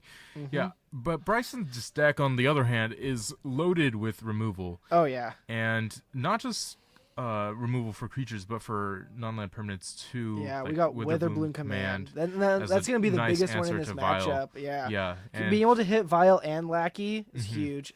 Just getting that turn 2 Beanstalk, that's a card advantage engine that AJ can't interact with nor keep up with. Oh yeah, in the long run. Goblins has no answer to that. Unless if AJ's on the One Ring, which I don't believe he is. I don't think he is. I'd be surprised. Yeah, considering that I also traded AJ for all his One Rings a couple months ago. Oh, and there we go. We got Beans wasting away the cavern. He's like, no, I'm not gonna let you play free spells. Yeah. Okay. Just playing a 1/1 out there. Yeah. Munitions expert. Doesn't have to target anything. Nope. He just wants to get a gauntlet into play, it looks like. Yeah. Just anything. He just needs threats in play. He needs to start working his life down because he knows the longer this game goes, the better it is going to free for Bryson, especially since he has the beans out already. Yeah, especially not starting on a Vile. There isn't too much to be afraid of from Bryson's side of things. Yeah. And like the amount of main deck hate that Bryson's going to be having here, it's going to... Like sure, if you land your Vile, most decks don't have an answer for Vile game 1. Bryson's does. Like Witherbloom Command is so good. Like being able to like, I know like when you think about wasting goblins, like why would you waste a goblins player? Well, if you're the control matchup, you're gonna be getting rid of those Cavern of Souls. Yeah, that's like the biggest part for you to like hit because it unlocks all your counter spells to actually use. Because if not, you usually just try to use them early and often. Before they can get down that cavern. Yeah. And, this turn it looks like Bryson's going to play just a 4/4 Murktide, but it draws you a card, so it's already a better Baleful Strix. He's got a blocker now, and he has the threat. Oh, and he drew into a Fatal Push. Yeah, again, loaded with removal. This Munitions Expert isn't going to be able to kill this Murktide Regent, but it's just another 1/1 in play. It looks like he's just going for critical mass of goblins. Yeah, I'm just okay. Wow, AJ's had enough. Scooping it up already. I was gonna ask, like, if AJ has Broadside Bombardiers or something like that in his deck, then maybe he can cobble together a way to, you know. I feel like all the Outrace. goblin lists I know are playing a playset of bombardiers in them Yeah. still, because it's still just a great It's card. just so good. But I don't know if AJ's list is. Yeah, that's what I'm somewhat skeptical of. It seems like he's cutting the conspicuous snoops. Oh yeah, I forgot. You're right. Eugene mentioned Masked Vandal. Yeah. I don't know if AJ's playing It's that. probably in the sideboard. Yeah, if I would anywhere. assume that he Yeah. at least has a 1-of in the sideboard that he can tutor up with Mom. Uh-huh. I know. I really like that card. Once it was released, I definitely picked up a bunch of them. I bought a whole playset of them just for goblins. Yeah. It is definitely only ever seen as a 1-of usually, but I like just to something play. you can search up with Matron or Mm-hmm. something. And that's the great thing about goblins. You just play a solid, like, fair plan. You're like, oh, look, I have this toolbox, and it answers artifacts, it answers enchantments now, Yeah. and obviously it's not a direct goblin, it's a shapeshifter, but, you know. Yeah, but it Goblins counts. used to play Thalia, okay? Did it? Yeah, at one I'd- point there was some decks that were playing Thalia. It's before my time. They were, and then some of them would play Magus of the Moon as well. Yeah. That's something you still see from time to time. But yeah, Bryson's deck gets Pernicious Deed after sideboard, I think. Alongside Dress Downs, it looked like he brought in. Hydroblasts, all of which will be really good again to handle what AJ has to bring. And Bryson scooping up that game 1 is certainly not bad, because I think one of the ways that AJ can seal the match is by comboing Bryson when he's not expecting it, or landing a Cavern of Souls, protecting his combo. But that didn't happen, and we're going to game 2. So I think it's looking pretty favored for the Bug Beans side of things. Yeah, I'm excited for this. It's gonna be. AJ just needs to get that early lackey out, because if the only way Bryson answers the early lackey, even like he'll have to, like, if AJ has the Cavern lackey go, it's gonna be like, oh, I need a fatal push here. Yeah. that's his only It's the answer. test. Yeah. Let me just game 2. Okay. On Bryson's side, I don't know exactly what his sideboard's looking like for this. I saw him bring in some Hydroblasts and some Dress Downs. I'm not sure about the other cards, but I'm guessing Pernicious Deeds if he's running them still. Yeah, definitely Pernicious Deeds is a solid one there. The Hydroblasts are kind of iffy, just because I like you're gonna be playing around. Like, obviously, if you have something better to take out, Yeah. it's definitely worth it, because you're playing around vials and caverns, and There's it's a lot still a fight. removal spell. Yeah. That's the important part. Yeah. And so I don't think Bryson has. Okay, so he's got Dress Down, Force, Hydroblast, and some lands. It looks like maybe there's a Murktide there.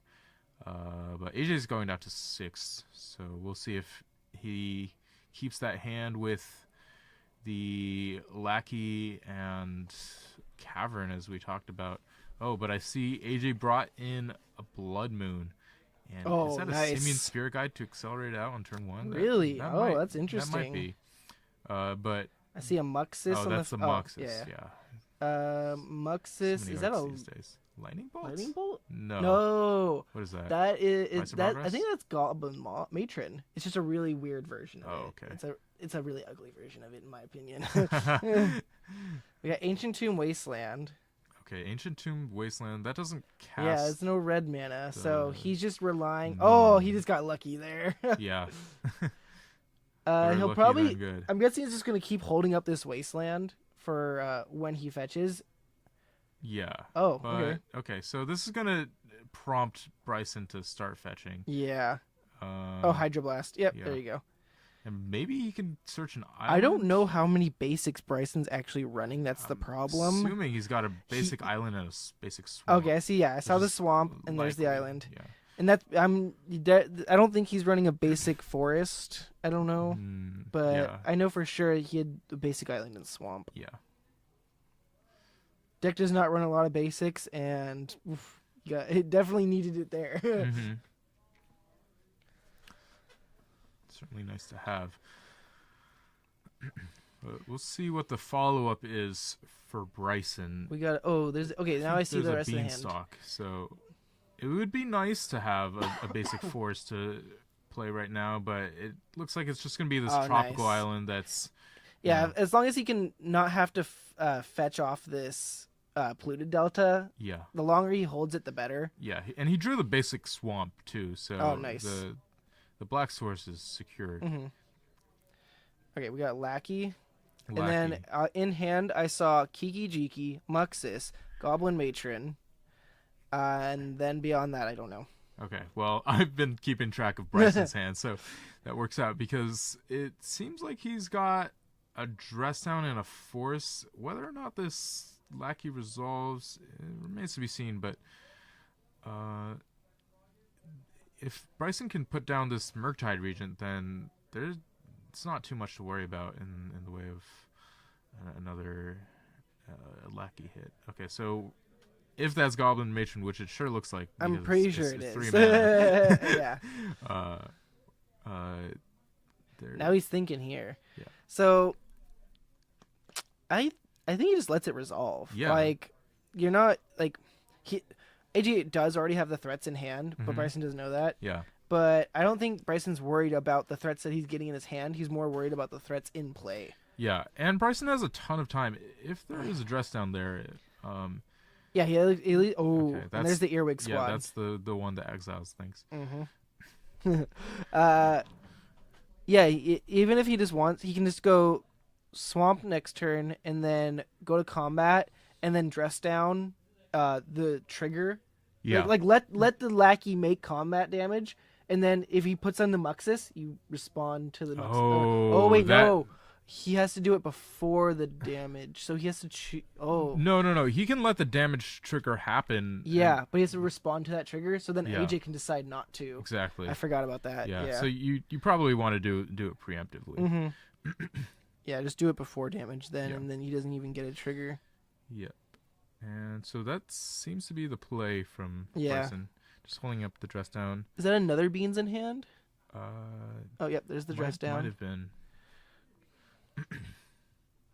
He's like, Okay, yeah, I'll take 2. Trying to Leovold? Okay. hard casting this Earwig squad. Yep. Uh, Oh, wait. no, He's taking it back. doesn't seem like it. Maybe Oh, because it's dress down. there's other plans. Yeah, Because dress down, dress it, down. yeah, it is- won't matter. It's an It's ETB just a trigger. 5/3, right? Yeah. Okay. I'm pretty sure. Cool. I'll look up rulings on it, because I'm pretty sure. Yeah, dress down tends to shut off abilities on creatures. I want to make sure. Last I checked, but It looks like AJ's going to be looking it up, too. Because I thought it was just an ETB trigger off of the Earwig squad. look, I have no idea what Prowl does nor what it says. So Prowl I'm just not changes gonna- your cost. Yeah. Oh I'm yeah, not see, gonna- it's an enter the battlefield effect. Yeah, it doesn't matter. It's an Yeah. ETB. Yeah. He won't resolve. It doesn't resolve. It doesn't happen. He just gets a big guy. That's it. Oh yes, TCG player. Place for all your Magic rulings. It's funny because sometimes I will just use TCG Player because it's a better search engine than Gatherer. Yeah, but there's Scryfall now, which has all the rulings on it too. So I know. I just never go on Scryfall. it's so clean. It's so efficient. So he's finally cracking off that fetch. Yeah, for the Bayou and Oh, that will give him his green. yeah, for I think he drew a Leovold off the dress down, so maybe Mhm. we'll see that. I think he's gonna go with play, other but beans. No, just more beans. Yeah. More beans into a Murktide. I'm assuming. That would probably be his best bet. Yeah. Unless he had... Oh, he's got forces in hand still. Mhm. But yeah, he's going to go with that Murktide. Yeah, the Murktide. He's going to is draw 2, exile, that really stuff. nice. Yeah, and he already has the forces in hand. So anything else to come from AJ, as long as it's not protected by a cavern, Mm-hmm. is going to be pretty good. Okay, so he drew a vial for the turn, but Oh, yeah, that's... still stranded on. And you're obviously going to Yes. want to... I know it sounds weird, but you block the Lackey. Yeah. Like, you're going to be taking have to extra take the damage from 5. the Earwig, but you can't let him just get a free thing off Yeah. of it. Absolutely. Yeah. He's like, oh, but you're gonna be taking 5 damage here. Yeah. Yeah. Don't- Don't take the bait. Don't listen to the Never listen to the Goblins yeah. player. It's a trap. Yep. And he played out the vial. Okay. Cool. Yeah, might as well start taking it up. This Yeah. game could get long now. I mean, I think Bryson is pretty much Ponder. stabilized now. Yeah. This Ponder, it doesn't really matter what he finds. If it's more lands, probably doesn't need those, but just any form of removal will keep AJ's board in check while his vial slowly ticks up. Mm-hmm. AJ could find an Ancient Tomb off the top for the Muxus, but that's covered by the forces that Oh yeah. Bryson has. So Unless he it's- wait, he would wait another turn to get a cavern, but other than that, it doesn't really matter. Yeah. It looks like he's looking at an underground sea, a Lauren revealed, in a wasteland. Yeah, the Wasteland is slightly tempting to go after the Ancient Tomb, but you really do want to be wastelanding caverns, especially when you have the Force of Okay, Wills. so he went for the wasteland. Yeah, but I guess the Wasteland also shuts off the most threatening draw at the same time. Now, does he just want to play out the Leovold here? It doesn't seem half bad to me. Like, it gives him another blocker, so he doesn't have to worry about the... Oh, yeah, there he goes. Yeah. So now you can block the Earwig Squad and the Matron, but you're going to be trading with whatever you block with Yeah. for the Earwig And Squad. I think you can even start attacking with the Murktide, because you can trade off Leovold for the Earwig Squad. It's not doing much else because the Goblins player Oh, yeah, isn't there he goes. doing targeting He's like, whole- this trades. a lot of stuff. Yeah, okay, another Ether Vial. We're just on the slow Muxus plan, and Yeah. I've gotta say it's not fast enough to raise the Yeah, 4/4 unfortunately, fine. he get those. If he had those Aether Vials out earlier, it would have been Yeah. great. But this late in the game, it always feels bad to be getting them out this time. Yeah. We got Tropical. Mm-hmm. So now he can just hard cast his Force and draw 2 cards off of it if we wanted to. Yep, doesn't even And- need to go down one in the hand. I don't know how he's gonna want to like. What else does he have in hand? I remember he had another land. He's got the 2 forces. Sorry. All good. Oh, He's hard just gonna cast draw a- 5 hard cards. cast a Lorien You know, revealed. That's all you need. Yeah. Why? Oh, and he drew into more counter spells. Great. I mean, what more could you ask for? It's just more forces, a Wither Bloom. Hey there, Cyberpunk He's Kitten. just- Thanks for joining us. Yeah. We got a riveting match of Bugs versus Goblin, or Bug Beans versus Goblins right now. He drew a lot of lands. Yeah, you're right. Yeah, but wow. He found the answers Oh, that he needs. you got a Weather Bloom command. Yeah, Wither Bloom, another Murktide Is that hiding a around. Dismember? I think. I'm not sure. Could have been. Yeah, I think it's that really dark one. Yeah, could have been. Letting him know he has foil. 10 cards in hand. Yeah, I think it's like the foil retro one. or Yeah, something. yeah. Yeah. So He's discarding gonna pay- 3 lands, don't need that third. Oh no, it's a beanstalk, beans. Yeah. Okay. Yeah, at this point, it doesn't need that many beans, but Yeah. it doesn't hurt either. The rich get richer, right? Mm-hmm. Okay, so He can blow up this Aether Vial on 2 this turn, and then get a Wasteland back and take out his bad yeah, lands. we're not even attacking here. It's just Mm-hmm. it don't have to, but that once that vial gets answered. Yeah, I think what he can do here, he can literally just. Oh wait, so it's crazy because now he has the Aether Vial on 1, so he has to worry about a lackey coming back in. Huh. But he can just kill the Yeah. Matron and kill one of the vials. Yeah, there we go. Yeah. Like that. And then he can soon start attacking, I feel like. I think he could just start attacking. If that's a dismember in hand, I think Oh, yeah. that can. Yeah. Oh, and no, just another Murktide. Yeah, What are we okay. talking about? Exactly. Just get him dead. Uh-huh. Because now he can start attacking. Yeah. He's got him on a, 2-turn clock now? Yeah. It becomes Oh, a 7/7. yeah, I forgot. It triggers the pass. I always forget that. Yeah, this other one's a 6/6 rather Mhm. with 3 counters. Draws 2 cards with the beanstalk. This is just overkill at this point. Yeah. AJ has to have so much in this spot in order to get back in the game, and we know that he doesn't have it. Yeah. Oh. Just play the Mystic Sanctuary, get back nothing. Get back nothing. Wow. Yeah. And Wasteland. It's Ooh. not gonna do it. Yeah, this was a rough matchup. Yeah, he's like, yeah, I can just force this, draw 2 cards. Yeah. At this point, I think AJ is more likely to have Bryson deck out or. Yeah. Oh, okay. double Muxus and Kiki. Yeah.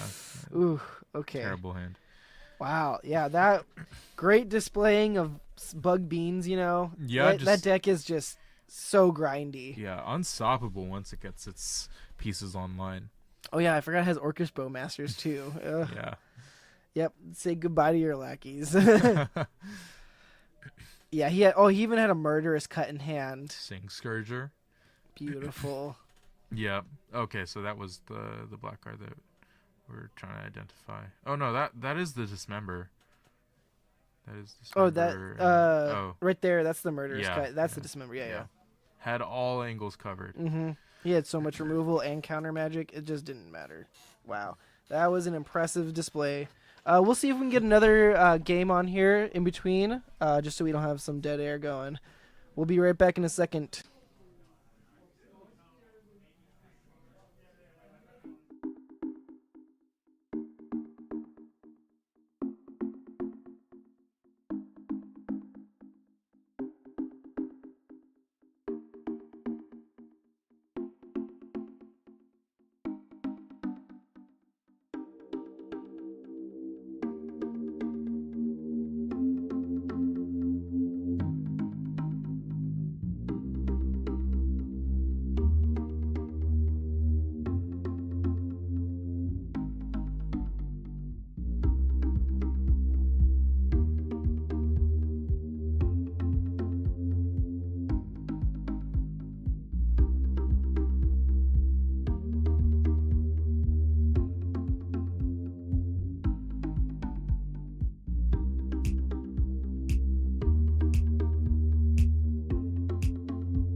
All right, we are back actually with more Magic. Just we're gonna have the players de-sideboard and they're gonna play game 3 pre-boarded.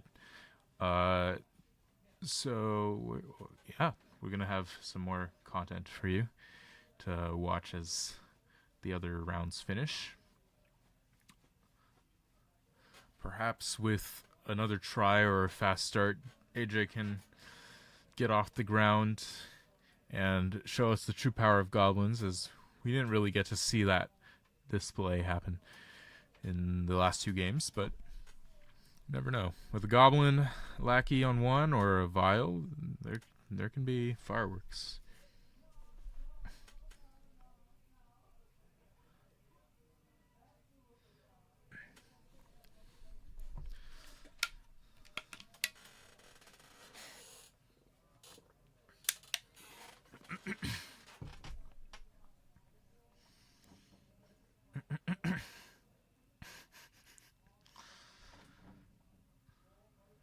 Okay, both players mulliganing to 6.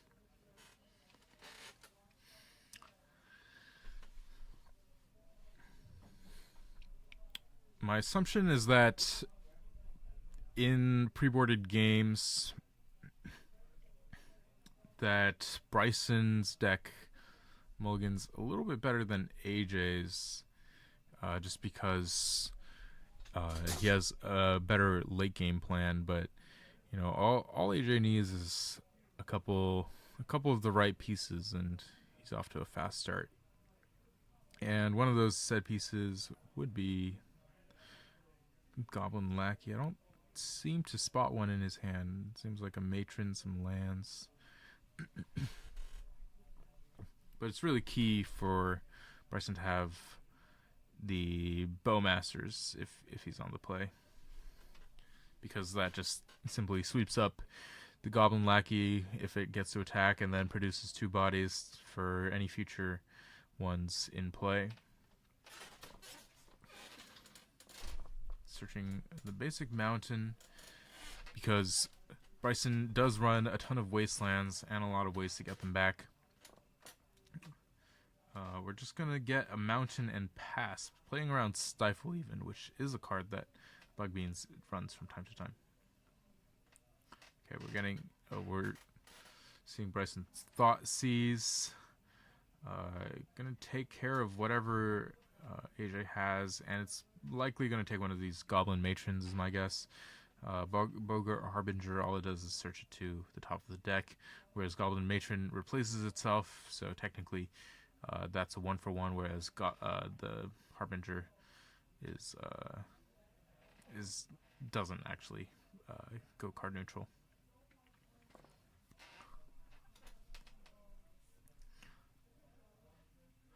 Okay, so just seeing a Rashadan Port and tapping the Underground Sea and upkeep.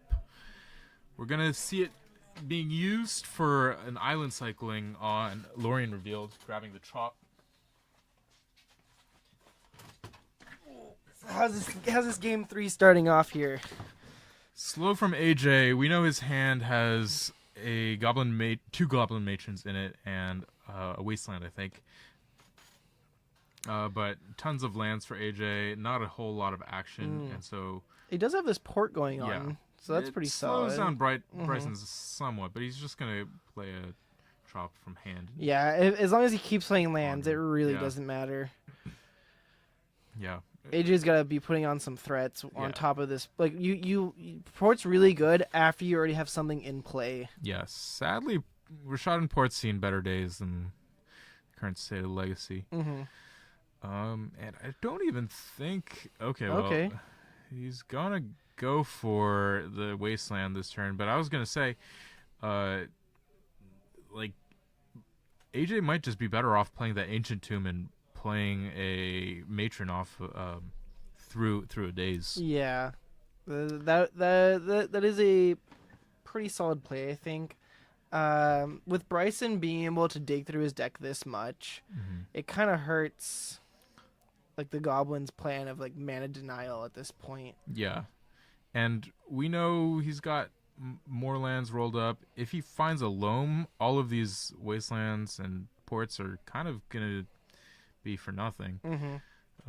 He's got, like, you have to be really consistent with it and constantly. And like I said, like, AJ has no threat right now. So Bryson's just digging through his deck, finding the cards that he wants. AJ's just top decking whatever he wants, and just gonna shuffle up his Ponder. Yeah.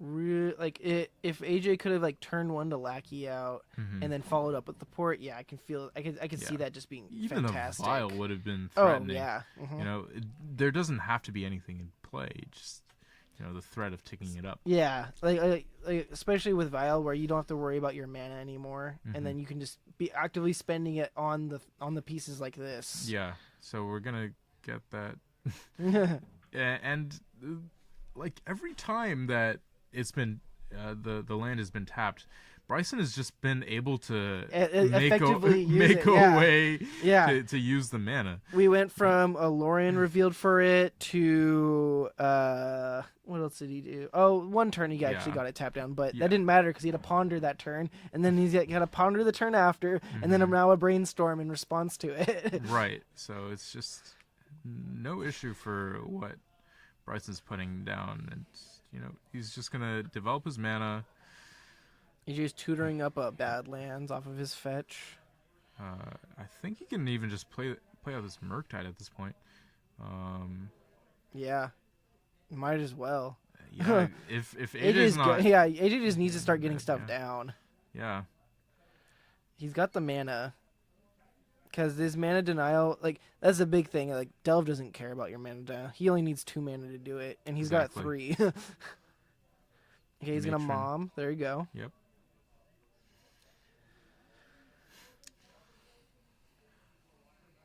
My girlfriend texted me she should call herself Goblin Matron. I thought it was kind of funny.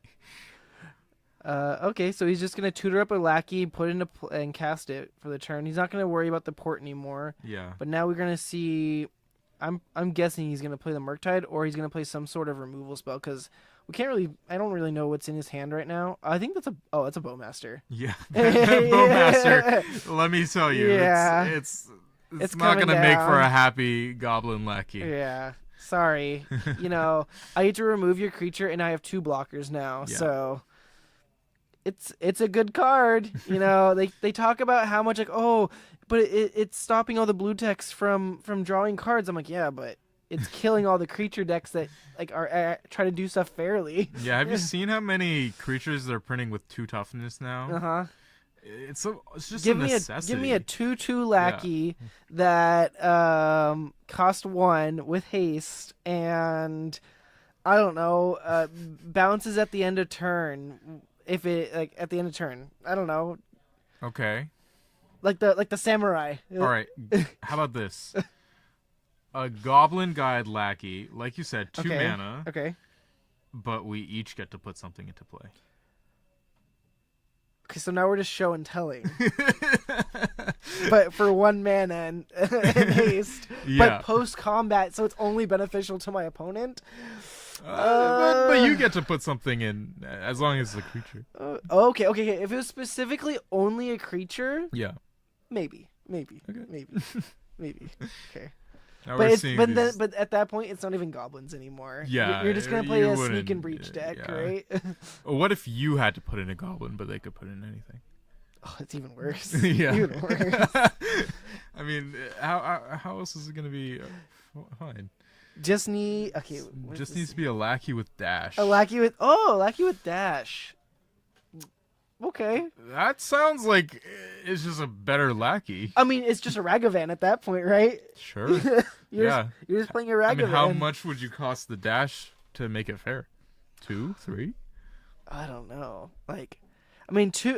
If you're going on a scale of Ragavan, Ragavan's a 2/1, so it could still die to your Goblin Bowmaster or Orcish Bowmaster.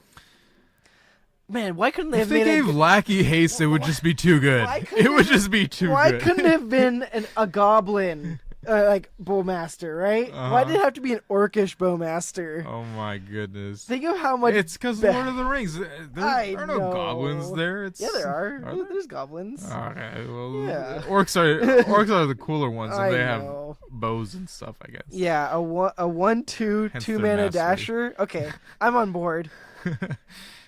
Yeah. So you can either play 1 drop, or you 2 cost Yeah. dash. Did you see? You just have a now- reverse Ragavan. Yeah. AJ matroned for Goblin Chain Whirler. Oh, okay, that's But interesting. knowing that the Chain Whirler is coming down, it I mean, makes it a lot worse, I think. And especially if you're just gonna trade off your whole board for yeah, for like it what anyway. you just double block with 2 of your matrons to kill What? the token, right? Does Bryson just have like 10 cards in hand? What's going on? Well, he just casted a Murktide. He drew Okay. for turn. Yeah. And yeah, he's just gonna be pitching a Spell Pierce. Yeah. Okay. Well, it's just. Okay. What's that top card? Is that a Pick Your Poison? No, I don't think he's playing Pick Your Poison. No, this is main board, so I don't think that would be. Oh, okay. How about this? Holding priority. mana We matron. 2 mana matron. And it's a one. and two. it's a Why one- are we just making cards The- that are better? Everything's just a 1/2 now. Okay. we just want better goblins. Matron doesn't need the added power or the added toughness. Yeah, you don't though. really care if your You matron just survives, want right? it to search. It's So just a let's recruiter just card. get a 2 mana matron. There we go. Not like Yeah, it's- even if it was a 2 mana the Bogart Harbinger. Yeah. I I feel mean, like- that's Goblin Recruiter. At the point. Oh yeah, except you don't stack your whole deck. Yeah. They could print a fixed Goblin Recruiter, maybe. I mean, just making it so you just Bogart Harbinger. Yeah. But for 2 mana and Yeah, it can still be a Yeah. 1/1. You don't need the added toughness. none of your tutors really need to have the toughness. It's all your guys that are actively alive that we want Yeah, the toughness on. Mm-hmm. Well, we saw Beans just crushed on goblins, and it makes me sad. I do love Beans, but I love goblins too. Yeah, what's your favorite flavor of beans? okay. I think Bug is the strongest version. Yeah. I want to get that clear. Yeah. But I really like the Eris Rug Beans deck. Yeah, I've been seeing that, and I mean, there's only one player who plays it, and they're from Japan. But I'm a Delver player at heart. Yep. And I don't know. I'm gonna be trying it next week. Okay. I'm doing it as a fun of. Okay. Bryson has his extra beans now that he's gonna be giving me, and we'll see how it goes next week. Yeah, are you gonna be playing all those niche cards like Pyrokinesis? Yep. What they play like Fire Ice too to like Well, diversify the costs for Eris. I already play Fire and Ices in Rhinos, so you know. So let me get this straight. Eris costs 8 mana typically, or normally, but gets its cost reduced by 2 for each every different mana cost. So you have Dazes, which are 2, all your cantrips, which are 1, Forces for 5, and I guess a smattering of other things. Fire Ice counts as 4, right? Yes, it's a 4 because so it goes that's to why you total play. CMC. Yeah, That's why you play Fire Ice. And you're playing Dazes and Unexpectedly Absent. No. It's what's it? Unauthorized exit. Unauthorized right? exit. It's like a bounce It's spell. a bounce with surveil, But you can surveil, and I guess if you surveil something into the yard, then that's even better. Yep. And then we have Eugene the Dreamer in chat, begging for that name sticker goblin like on Moto. Oh yeah, let's. Honestly, I'm not opposed to them just printing a new card called Name Sticker Goblin, honestly, and giving it that ETB ability. Yeah. Just because it was such a huge part of the meta, and it's really sad to see that deck just go because of stickers being banned now. Yeah. My personal take on it is that stickers was a terrible mechanic that should not have been implemented in regular play. For sure. But yeah, the deck or the card wasn't out of bounds in terms of power level at all. But it was fair enough to make it like not completely busted. You're still committing a lot to playing it, and it still interesting enough, because of the way stickers worked, it was better. It's better on MTGO, right? Because you didn't have to worry about the sticker being placed on it. Yeah, that's because they never implemented it though. And yeah, all the weirdness of the rulings, like what happens when the sticker creature dies? Does it retain its sticker? And because everyone was just responding to the trigger on the stack. Yeah. So you just wouldn't get your mana from it. Yeah. And it was a good counterplay for it. But when you see the change for the MTGO card, I don't remember exactly how it's worded, and if you can respond to it in response. Yeah, it would still work the same way. Okay. If you killed it, you wouldn't get the mana. Okay, okay. I wasn't too sure about that. Yeah, but still, it was a decently powered card, and most of the times when I faced against it, it would either die or it would make something like 4 mana or 5 mana. But I think that the issue really was the barrier to entry that it was creating for players. Like, okay, now I have to like keep track of this whole other things. It's this unnecessary complexity with a ton of randomness and luck involved too, that honestly can turn a lot of players off from already what's a very challenging format, and with featuring cards from all of Magic's history. I don't think stickers was really the mechanic that they needed to be spotlighting. Yeah, even because it was both attractions and stickers removed because of their both obscure decks that you had to carry for them. Yeah. I played an attractions deck once, and it was just so funny to see my opponents as I presented my attractions deck, and they're like, "What's this?" I'm like, "Well, I have attractions, so I have to present to you my attractions deck." Yeah. And they'd stop and think for a second. They're like, "Okay," and should I have come with one of these? I literally had to sit there and explain to them how attractions worked, how it worked out, how they had their own graveyard technically, and they didn't go into my graveyard. It was so strange. It just got so complicated, and I definitely felt like the repercussions of it, and like they couldn't reanimate my creatures that made attractions because they didn't have an attractions deck exactly for it to matter. But at this point, like if you were to play in a competitive Legacy event, it's technically optimal to bring your own sticker deck, your And own attraction deck. Even if you don't have ways, but if you do have a reanimate and somehow you want to reanimate their thing, or it's an option. decks were playing Phyrexian Metamorph or something that. In which case, and it was optimal for them because it was jeweled, and then if you hit your mana off of it enough, you're like, oh, I just play your name sticker goblin, and then I get to play my Lotus, my jeweled Lotus off of it. Yeah, it wasn't a non-zero factor, and so I think that getting rid of all that rules baggage was certainly a plus for the format. I definitely good decision for them to ban it outright. The unsets, as they stated, it was a mistake for them to implement it into to our internal formats. Yeah, but we still have a couple of outliers that remain in the format, like Paradise Lost, Embiggen. Oh yeah. Some cards remain legal, even though they don't. Really obscure rulings on them for sure in mechanics, but nothing to the extent of adding an entire extra deck that you have to carry around for you just to be able to play a game of Magic. Yeah, which because when you think about it, you have to carry around your 60-card deck, 80 if you're Yorion, right? Then you have to carry your 15-card sideboard. Then you'll be carrying your 10-card sticker deck and your 10-card attractions deck. Yeah. So we could be up to 115. Yeah, we're playing Commander at this point, guys. Yeah. We're carrying around these 100 card decks. Yeah. Okay, well, we're gonna get back to you guys when we come back for round 4. Thank you so much for tuning in. Just so you guys know, if you ever need to get your singles or anything, you can check out spellholdgames.com or Collector Legion. They're the ones that sponsor us. That's where we come and play. That's where we host our commentary. Yeah, and if you happen to be in Southern California or visiting, bring your Legacy deck on Tuesday. Yeah, every Tuesdays. Yeah, 7:30 p.m. Come by. It's a great crowd, a lot of players, and a pretty diverse metagame, as I hope this nice stream has shown. Yeah. We'll catch you back in the next round.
Okay, and we're back for our fourth and final round. Here we have for our next matchup. It's going to be Black White Taxes versus Angel Stompy. So a battle between two like fair white decks. Or Angel Stompy somewhat fair. Yeah, no, they're both fair decks. Both of them are Stoneblade decks, or just Stoneforge decks. Stoneforge Mystics. He's Yorion. Yeah, okay. Yorion. Taxes, that's the standard nowadays. He's got it's just basically a recruiter of the guard control deck, if you think about it. Okay. I've played a little bit of Black White Taxes, or not Black White, but Mono White Yorion Taxes because I own the deck, and Angel Stompy from William's side of things is more of a homebrew, with Ancient Tombs, with Chrome Moxen, and a lot of disruptive cards that you'll see, like Archon of Emeria, Sarah Paragon is sort of its late game engine, Very but strong. it has a lot of sort of strange draft cards that you might have seen or not seen depending on how much you've drafted. Sets like Amonkhet, they've got Angel of Condemnation, I think. Oh yeah. I've seen that before. I don't remember what it does at all. Neither do I. But I think it taps to exile things, or you can exert it to exile things. Not too sure. We'll see as they come along. Just a lot of big, bulky white threats. Yeah, Skyclave Apparition. I've seen him playing this deck for a while because it first originated off of the initiative deck, and then after the bannings, he was still trying to play some sort of initiative, and then it kind of just transformed into this Angel Stompy list. Yeah, I'm not even sure if the Seasoned Dungeoneer is still there, but for a while he was running a lot of strange ones. Like he had Solitary Confinement in the deck alongside of this like Rest in Peace control like it was literally just a lock list, and then he was you just win with his flyers, like an Enlightened Tutor on a stick or something. The Cleric. Yeah, the Cleric of Moon something. Yeah, I can't remember what it's called. We gotta keep. He's got a couple Ancient Tombs. Aether Vial. He's got a White Source into Jesse. his Emery. Ooh, Aether Vial. Okay, nice. Good turn one play. So yeah, there is the Sarah Paragon I did see in this deck, but we will see what else is. Just what else land William's go. working with. Yeah, just a land pass. He has got a Recruiter and the Archon. Archon's not gonna be because Taxes also has played Archon before. Oh, that is Athalia, I believe, the special one. Yeah. And we see a Chalice coming down, it seems. Or, no, it's going to be an Archon of Emeria, right? Yeah. Players can't cast more than one spell. each turn, and non-basics come into play tapped. Yeah, at for this your point, the opponent. Chalice kind of doesn't do too much just because Mhm. there's the Aether Vial that he can get around with things. Yeah, And he has to pay an awkward mana because of the Thalia. exactly. And notably, the black-white Taxes deck is pretty diverse in its mana costs. You have some 1-drops in the form of Swords to Plowshares and Mother of Runes, but not too much besides that, as we'll see. So I'm it's assuming that's a Wasteland? yeah. Okay. Oh, the land that Jesse played? Mm-hmm. That's a marsh flats. Oh, It looks okay. like it's an expedition. Fancy. Yeah. As we see foil planes from both of these players. We got another Arcana Mirror in hand. Yeah. Let's see. If he's, I wonder if he's just going to continue on with... Oh, he has the Paragon. Yep. Sarah Okay. Paragon. Yep. Just So a now nice he card can to have he can in be play. playing his lands from his yard, or is it Yeah. okay? I Just think any permanent. Any permanent with mana value 3 or less. Wow. Yeah, and then it gets this weird line of text where if it goes away, it becomes exiled, and you Mhm. also gain 2 life. Yeah. So- It's so obscure, and it's Yeah. funny that you have to keep track of something like that. Yeah. Of course, that's a lot easier kept track of digitally than yes. in paper, but The- it's relevant because you can get a wasteland with it, and then that wasteland Ooh. will gain you 2 life. It'll become a radiant Wow. fountain plus wasteland. That's pretty amazing to Yeah. think of. Okay, so we have a pretty slow hand from Jesse. It seems no creature to vial in on 3 or on 2, but now on Mhm. 3 it opens up a lot of doors to say Skyclave Apparition, Oh yeah. Flicker Wisp. Neither of which would do too much here, but it would shut off the Sarah Paragon. Yeah, and Williams just got these flyers in the air. Yeah. Like Jesse, he's got a couple things to deal with them, but Uh-huh. until then, he's even going Yeah. for the GT. GT. Ooh. Yeah, it's pretty clear from at least Jesse's side of things to me that there isn't a Skyclave Apparition, so maybe Williams. I mean, he's got a feels recruiter at safe. end of turn. Yeah. And then he can go get whatever he Perhaps. wants. Yeah. Basically, he doesn't even have to start up. He doesn't have to up his Aether Vial anymore unless he wants a Palace Jailer. Yeah. Oh, he's just gonna Wasteland. Very nice. Yeah. And Are you excited to see that new the new Orchid yeah, the new Knight? Yeah. I sure am. The Ghost Quarter on a stick. Mhm. Oh, a Bowmaster. Okay. Bowmaster is a body. It doesn't get rid of anything on Williams' side of things. Yeah, and that's a strong part of like Angel Stompy. Like Mhm. you're not playing all these X ones that are Yeah. gonna die. Like Thalia Exactly. dies to the Mother Bowmaster. of Runes, even.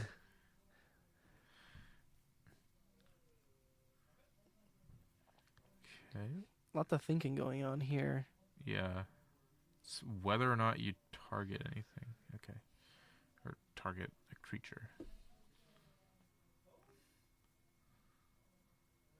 I guess there could be a play where Jesse wants to violin another or some way to reset the Bowmaster, like a Flicker Wisp, in which case he could ping down the Stoneforge. Oh yeah, that would be interesting.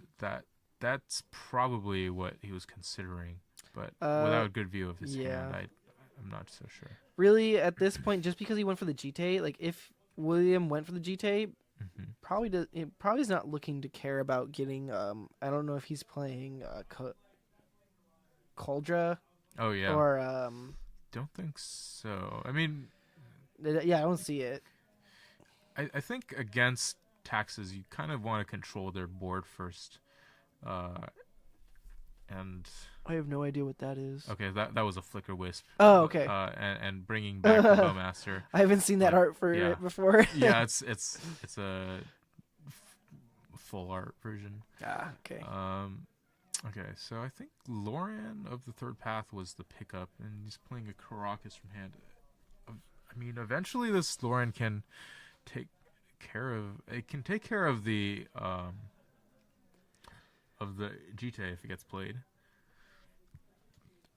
William has to take this 3 here because Yeah. the Bowmaster's coming back, so that Sarah Paragon block would not be ideal.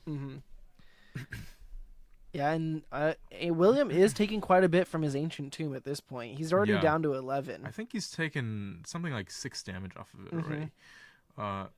Yeah, between that and fetches, 2 fetches, Yeah. and Wasteland. Getting rid of the Caracas, which is so essential for this Death and Taxes late game plan. It does not get exiled. Yeah. Wasteland doesn't exile things all of a sudden, but it doesn't. It's not too much of an issue. Yeah, I interesting. think. No, yeah. I don't think he's exiling it. I don't know why he put it like that, but Yeah. Okay, he's going for the Chalice. Chalice on 1, so this shuts out any Swords to Plowshares from both players. Though I'm not so sure how many William has in the main deck. Luckily, this Paragon is netting him back his health after activating the tomb. Yeah, and these fetch lands can start gaining 1 life essentially. It's better than nothing. It's just free. He's just getting his lands back and getting health. Yeah, no, the Wasteland does get exiled, but the Caracas does not. Is what I. Oh yeah. We weren't talking about the Caracas getting. We're talking about the Caracas getting exiled. We're talking about we know the Wasteland would be exiled from it. We're just curious why he turned his Caracas like as if it was exiled. Yeah. So these Surveil lands are coming into play tapped already. So the Archon downside doesn't really exist on them. Yeah, we're just seeing him keep his Aether Vial on 3 because I'm guessing most of his abilities besides the Palace Jailer is going to be a 3-drop. Basically, you only start taking up Vial to 5 after, you have everything locked up and you have all the lands in the world. And maybe even another Vial on 3. Yeah, just to get a free Yorion out, right? Yeah. Okay, so he's just gonna play out a. Oh, so play we got GTA the GTA versus hard way. GTA. He's like, I'm gonna put my GTA out too. Okay. Oh, he's gonna. Lorian's gonna blow it up. Very nice. Yep. Okay. But now we got a game here. we do. But as has been demonstrated before, that GTA can come into play from the graveyard. Oh yeah, to he's gonna be able to get it again off the Paragon. Maybe if he waited until after, like he equipped it in combat, I think that's a good scenario. Yeah, because he can activate the Vial at any time. Yeah. So yeah, maybe if he held back and waited, at least for him to equip it to waste the mana, and then to go to combat to think that he'll get triggers off of it. That's definitely like a solid position to put him in that case.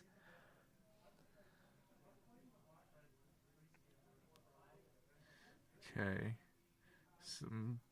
Yep. Moving around the life total. Just playing the here. GTA. Not sure why? Down to 6. Okay, just playing. Equips it. Yeah.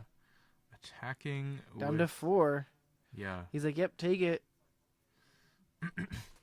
So really, all Will needs to be worried about here, I think, is just the possibility of Jesse drawing a Caracas, and as long as Caracas won't do anything though. Paragon isn't a legendary. Oh no, I'm thinking of Caracas bouncing on the Loran and replaying. Oh, to blow up the opposing GTA. True. Which is kind of like the only way it gets better for Jesse at this point. He did take it up to 4 now for his Aether Vial. Yeah, maybe with the plan of if he draws a land here, he can add Yorion to hand and start rebuying things next turn. Interesting that he didn't equip the GTA to Thalia, right? Well, there's a GTA on the other side of the battlefield, so there's a lot of risk involved. Both of his guys are X1s. Yeah, in ones. Oh, all of his guys are except X1s. Except for the Orc Army token, which is a 2/2 from the time that it got flickered. Oh I forgot about that. Yeah, so that's kind of the only good thing. Okay, so yeah, that's the only thing you can put it on. Yeah, that makes sense. Because like even if he blocks with the Emeria, Like Yeah. he can still kill it. He's gonna at least trade. Yeah, I think. Oh, something interesting that Jesse's thinking about doing here is tapping this Loran to make each player draw a card to get another ping with the Bowmaster and an additional +1. on Yeah, the- does he just swing out that? Yeah, he just swings Okay, out. yeah, just attacking with all. Because he only needs to deal 4 damage at this point, and Yeah. he can pump. Yeah. Well, he has to block the Bowmaster no matter, or the token no matter what. So this counter on the GT that William has is very tricky.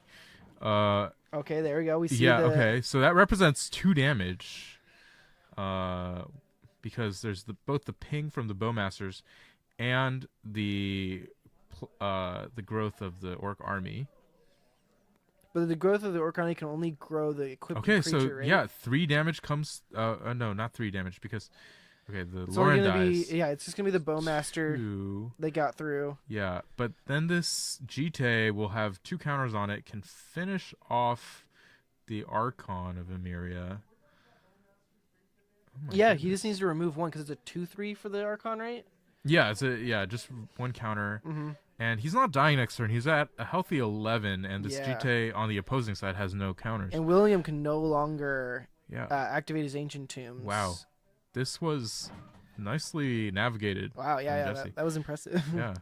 Okay, so not going to finish off the Archon, saying, my creatures, well, this Orc army It's beefy. pretty much puts But William William into does the get abyss. to replay he gets to replay a Stoneforge if Yeah. he can chump the Archon and then replay the Archon. Like he Mm-hmm. has blockers that he's gonna be able to play for twice. Yeah.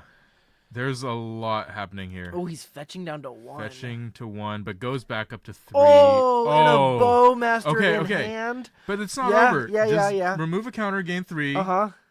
But still, You wow. gain 2 up to 3. Yeah. Okay, now it goes back to 2. Oh wow. Is it gain 2 from the? Or is it Yeah, gain 3? gain 2. Okay. It's gain 2. Wow. Oh man, that Yeah. give me a little rush right there. Wow. Very close game. Mm-hmm. Okay, 1 spell. What will it be? It's a Recruiter. recruiter. It's another blocker, really, right? This finds Solitude, and if Will has a white card in hand, then he can Solitude whatever. Yep, there it is. Yeah, There's the might get it quick. Solitude.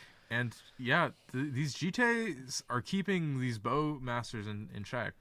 Honestly, this is probably the most interactive game we've had Wow. tonight. I think. Yeah, I love it. I want more of this. It's crazy that William's just been able to hover at this life total right now. Yeah, okay. And so there is a white card in hand to pitch to the Solitude that we know about. Checking to make sure he has Almost 7. a whole grip. Yeah. A full grip from William. So we're gonna see this vial tick up to 5, I think. Oh, don't miss it. Oh, that's unfortunate.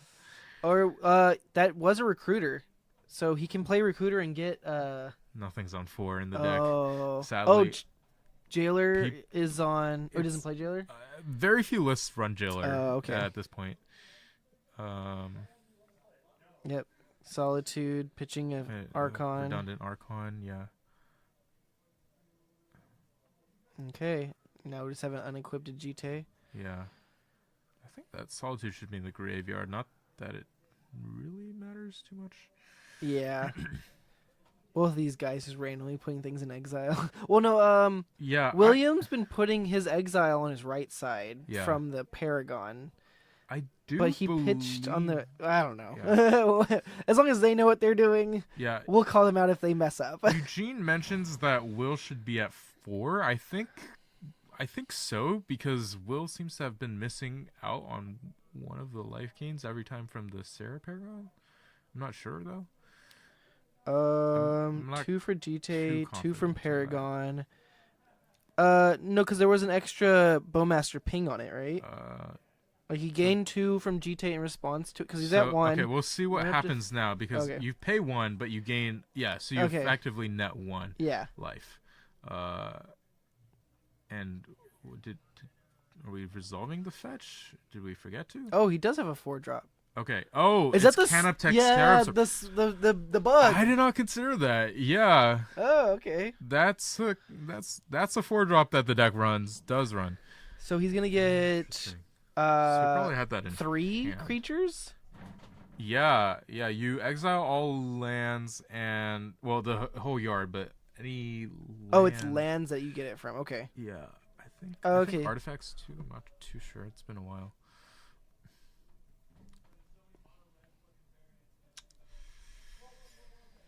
Yeah, so the Canoptex Scarab Swarm counts artifacts and lands. Okay. Yeah. Does it have reach? No, but they all have flying. They're Oh, all okay, 1/1s okay. with flying. Wow. Okay, so yeah, this Yeah. got a free block there. This just turned the game around. Mm-hmm. Wow. Amazing. Yeah. Okay. He's gonna activate his GT. Yeah, we're having a GT war over here. Oh, he killed the Paragon because he blocked with all of the insects. Oh, interesting. I mean, the GT could have saved the Paragon. I think I think in response he tried to kill off some of them, but I don't think he had enough. You could just pump your. Oh Paragon. yeah, you're right. I wonder if he has something else in hand that. He's got this dinosaur that's also an Oblivion Ring. Oh, okay. I Yeah. I don't know what it's called, but I mean, yeah. I know If it gets rid of the effectively what GT it at does. this point, it'll do the job because right now whoever has the GT is gonna be in the lead. Okay, yeah, But again, pretty much. William needs to be careful. He keeps tapping Yeah. this ancient tomb. Yeah, he's If on Jesse thin can- ice over here. Jesse can get another flyer in. That's kind of.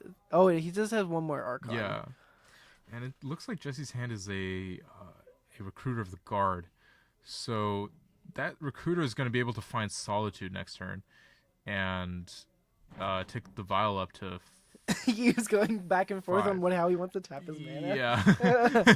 He's like, wait a second, do I want it? Okay, no. Okay, there we go. He ticked it up to 5 this time. Okay. So the reason why Okay. he didn't take it up last time was Because the yeah. Scarab Swarm was Okay, in hand. yeah, that makes sense. I hadn't thought of that. Yeah, Wow. I totally forgot. This is the best Magic we've I seen. don't know a lot about Black White to know that they're going to be playing the Canoptic Swarm. Yeah. It's too many cards in recent sets, and at least that one made its way onto MTGO. One card that has yet to see parallel play in paper and online is Pre-War Formal Wear, which Yeah, that's a big one. is a big pickup for the deck. Especially when I've seen them just reanimate their stone forges up. I was like, oh, Yeah. Speaking What? of, I just ordered 2. nice. I mean, see, that's the funny thing is you'll hear about these cards and how good they are, Mhm. but you won't always see the price reflecting on it because like it's not on MTGO. So Yeah. not everyone goes and sees its value yet Mhm. because a lot of people rely on all this online media to show the Yeah. gameplay. Yeah, I mean, seeing it in action, just even with the option to have it in your deck as a Stoneforge target, you will feel the difference. Yeah.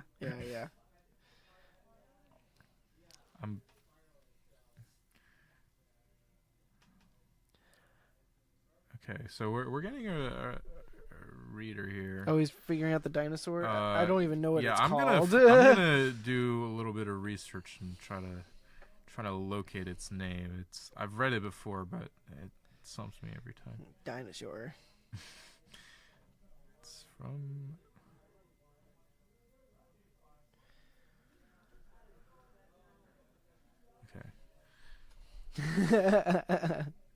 Recently played dinosaur decks in Okay. Legacy. It's Bronze Beak Foragers. So it's Okay. a 4-mana. It's kind of got the Grasp of Fate text. Oh. and then you can Put that card Exiled with exiled into its graveyard, and you gain X life.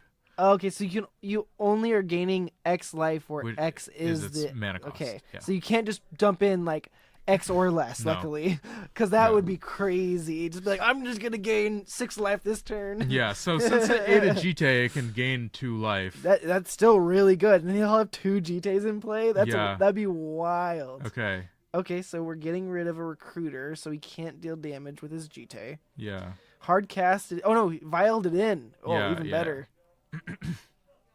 Yeah, this Vial on 5. Oh, Mhm. between getting Solitudes and getting, being able to get this Yorion out Wow. again, he's gonna be able to flicker 2 Recruiters and 2 Orcish Bowmasters off this Yorion.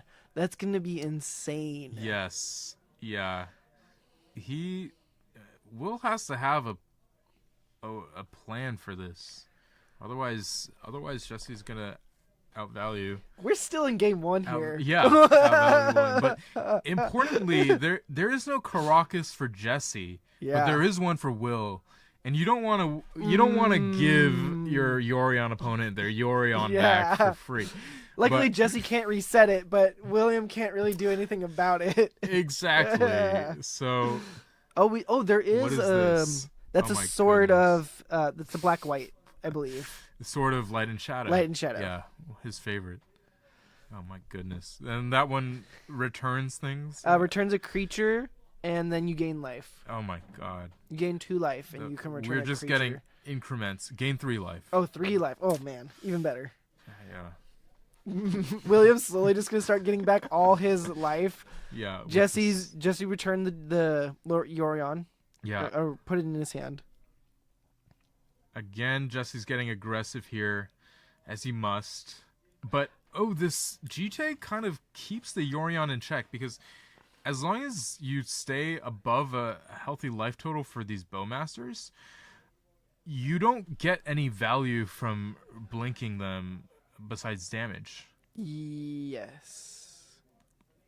You'll Okay. get in the extra damage, but you do start getting a incrementally big Yeah. creature. So as long as these recruiters die here, which is key. Okay. Yeah. That's Wow. very important. Yeah. Very nice. These Bowmasters come back. They shoot Will down to 1. But he's still alive. Yeah. This Yorion will be a problem. If Vile goes, then the Yorion is okay.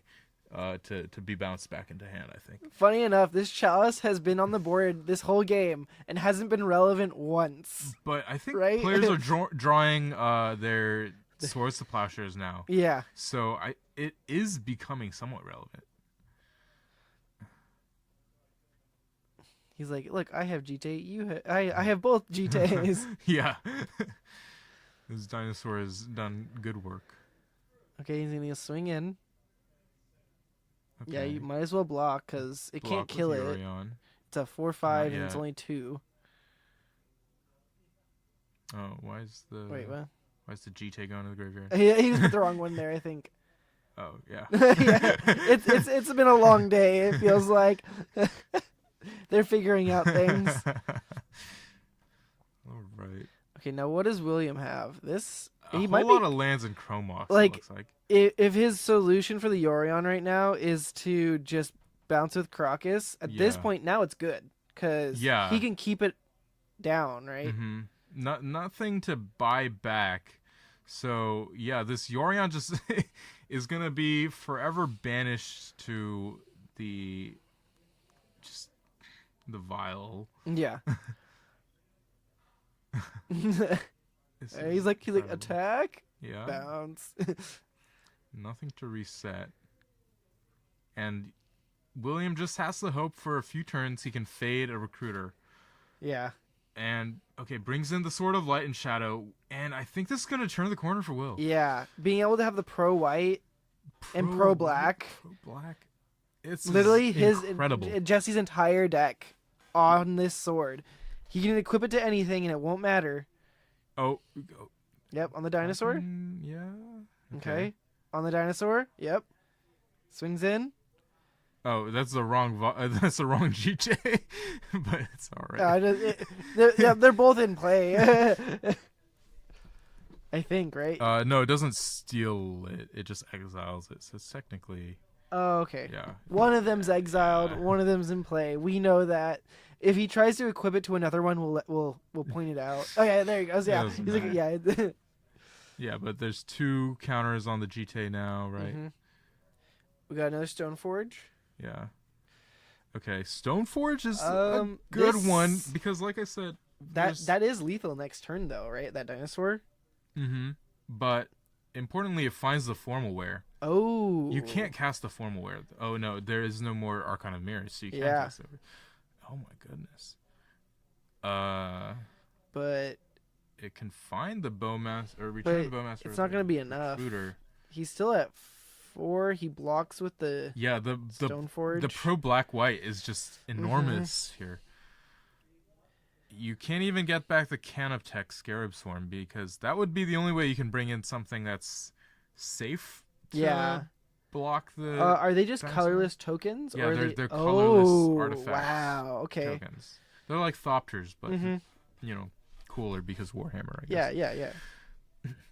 This has been an incredible game. Yeah, crazy. I can't believe this is just game 1. I mean, it's so much has happened. Yeah. I love that this has been the match feature. Yeah, seriously. Our last match is like the best match. Yeah. Gets a Flicker Wisp. Oh, he can Flipper with the sword. Oh my goodness.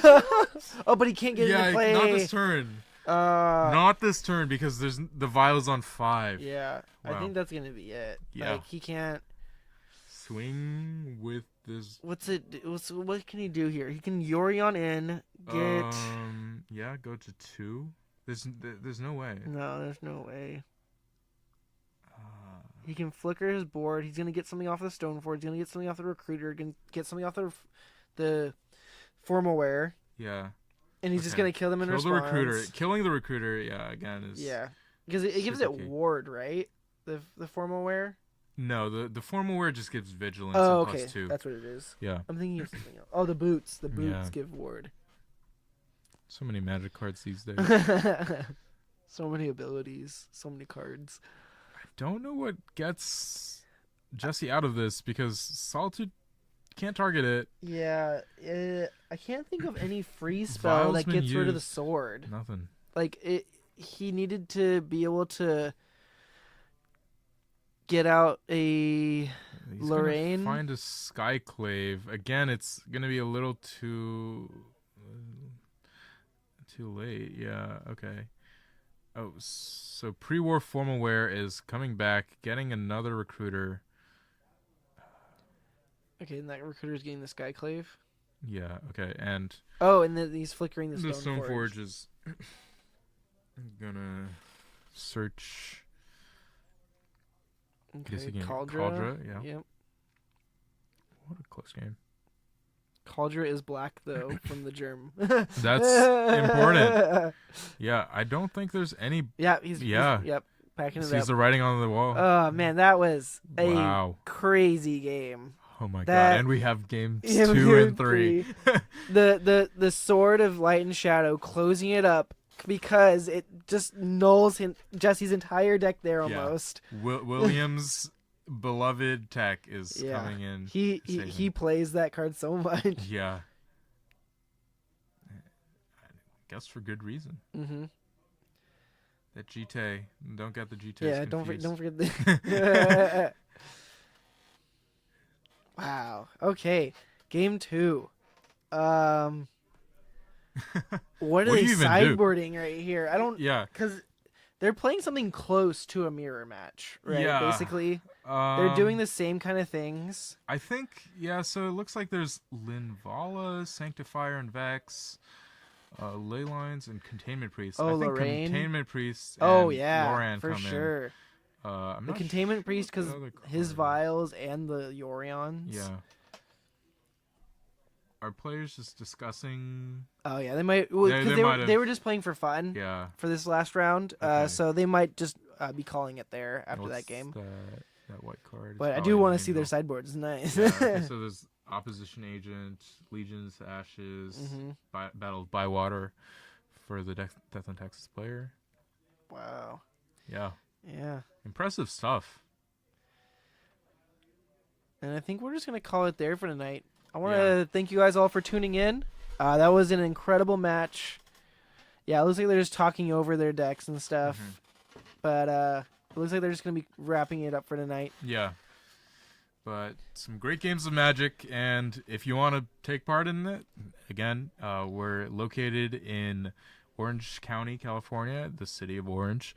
Spellhold Games, Collector Legion, come by Tuesday nights. Yeah, and they're our sponsors, so go ahead and check out their singles online. They have websites, you can order it to. We appreciate everything that they do for us, letting us stream here and set up. Other than that, have a good night, and I hope you enjoyed the stream. Yep, see you next time.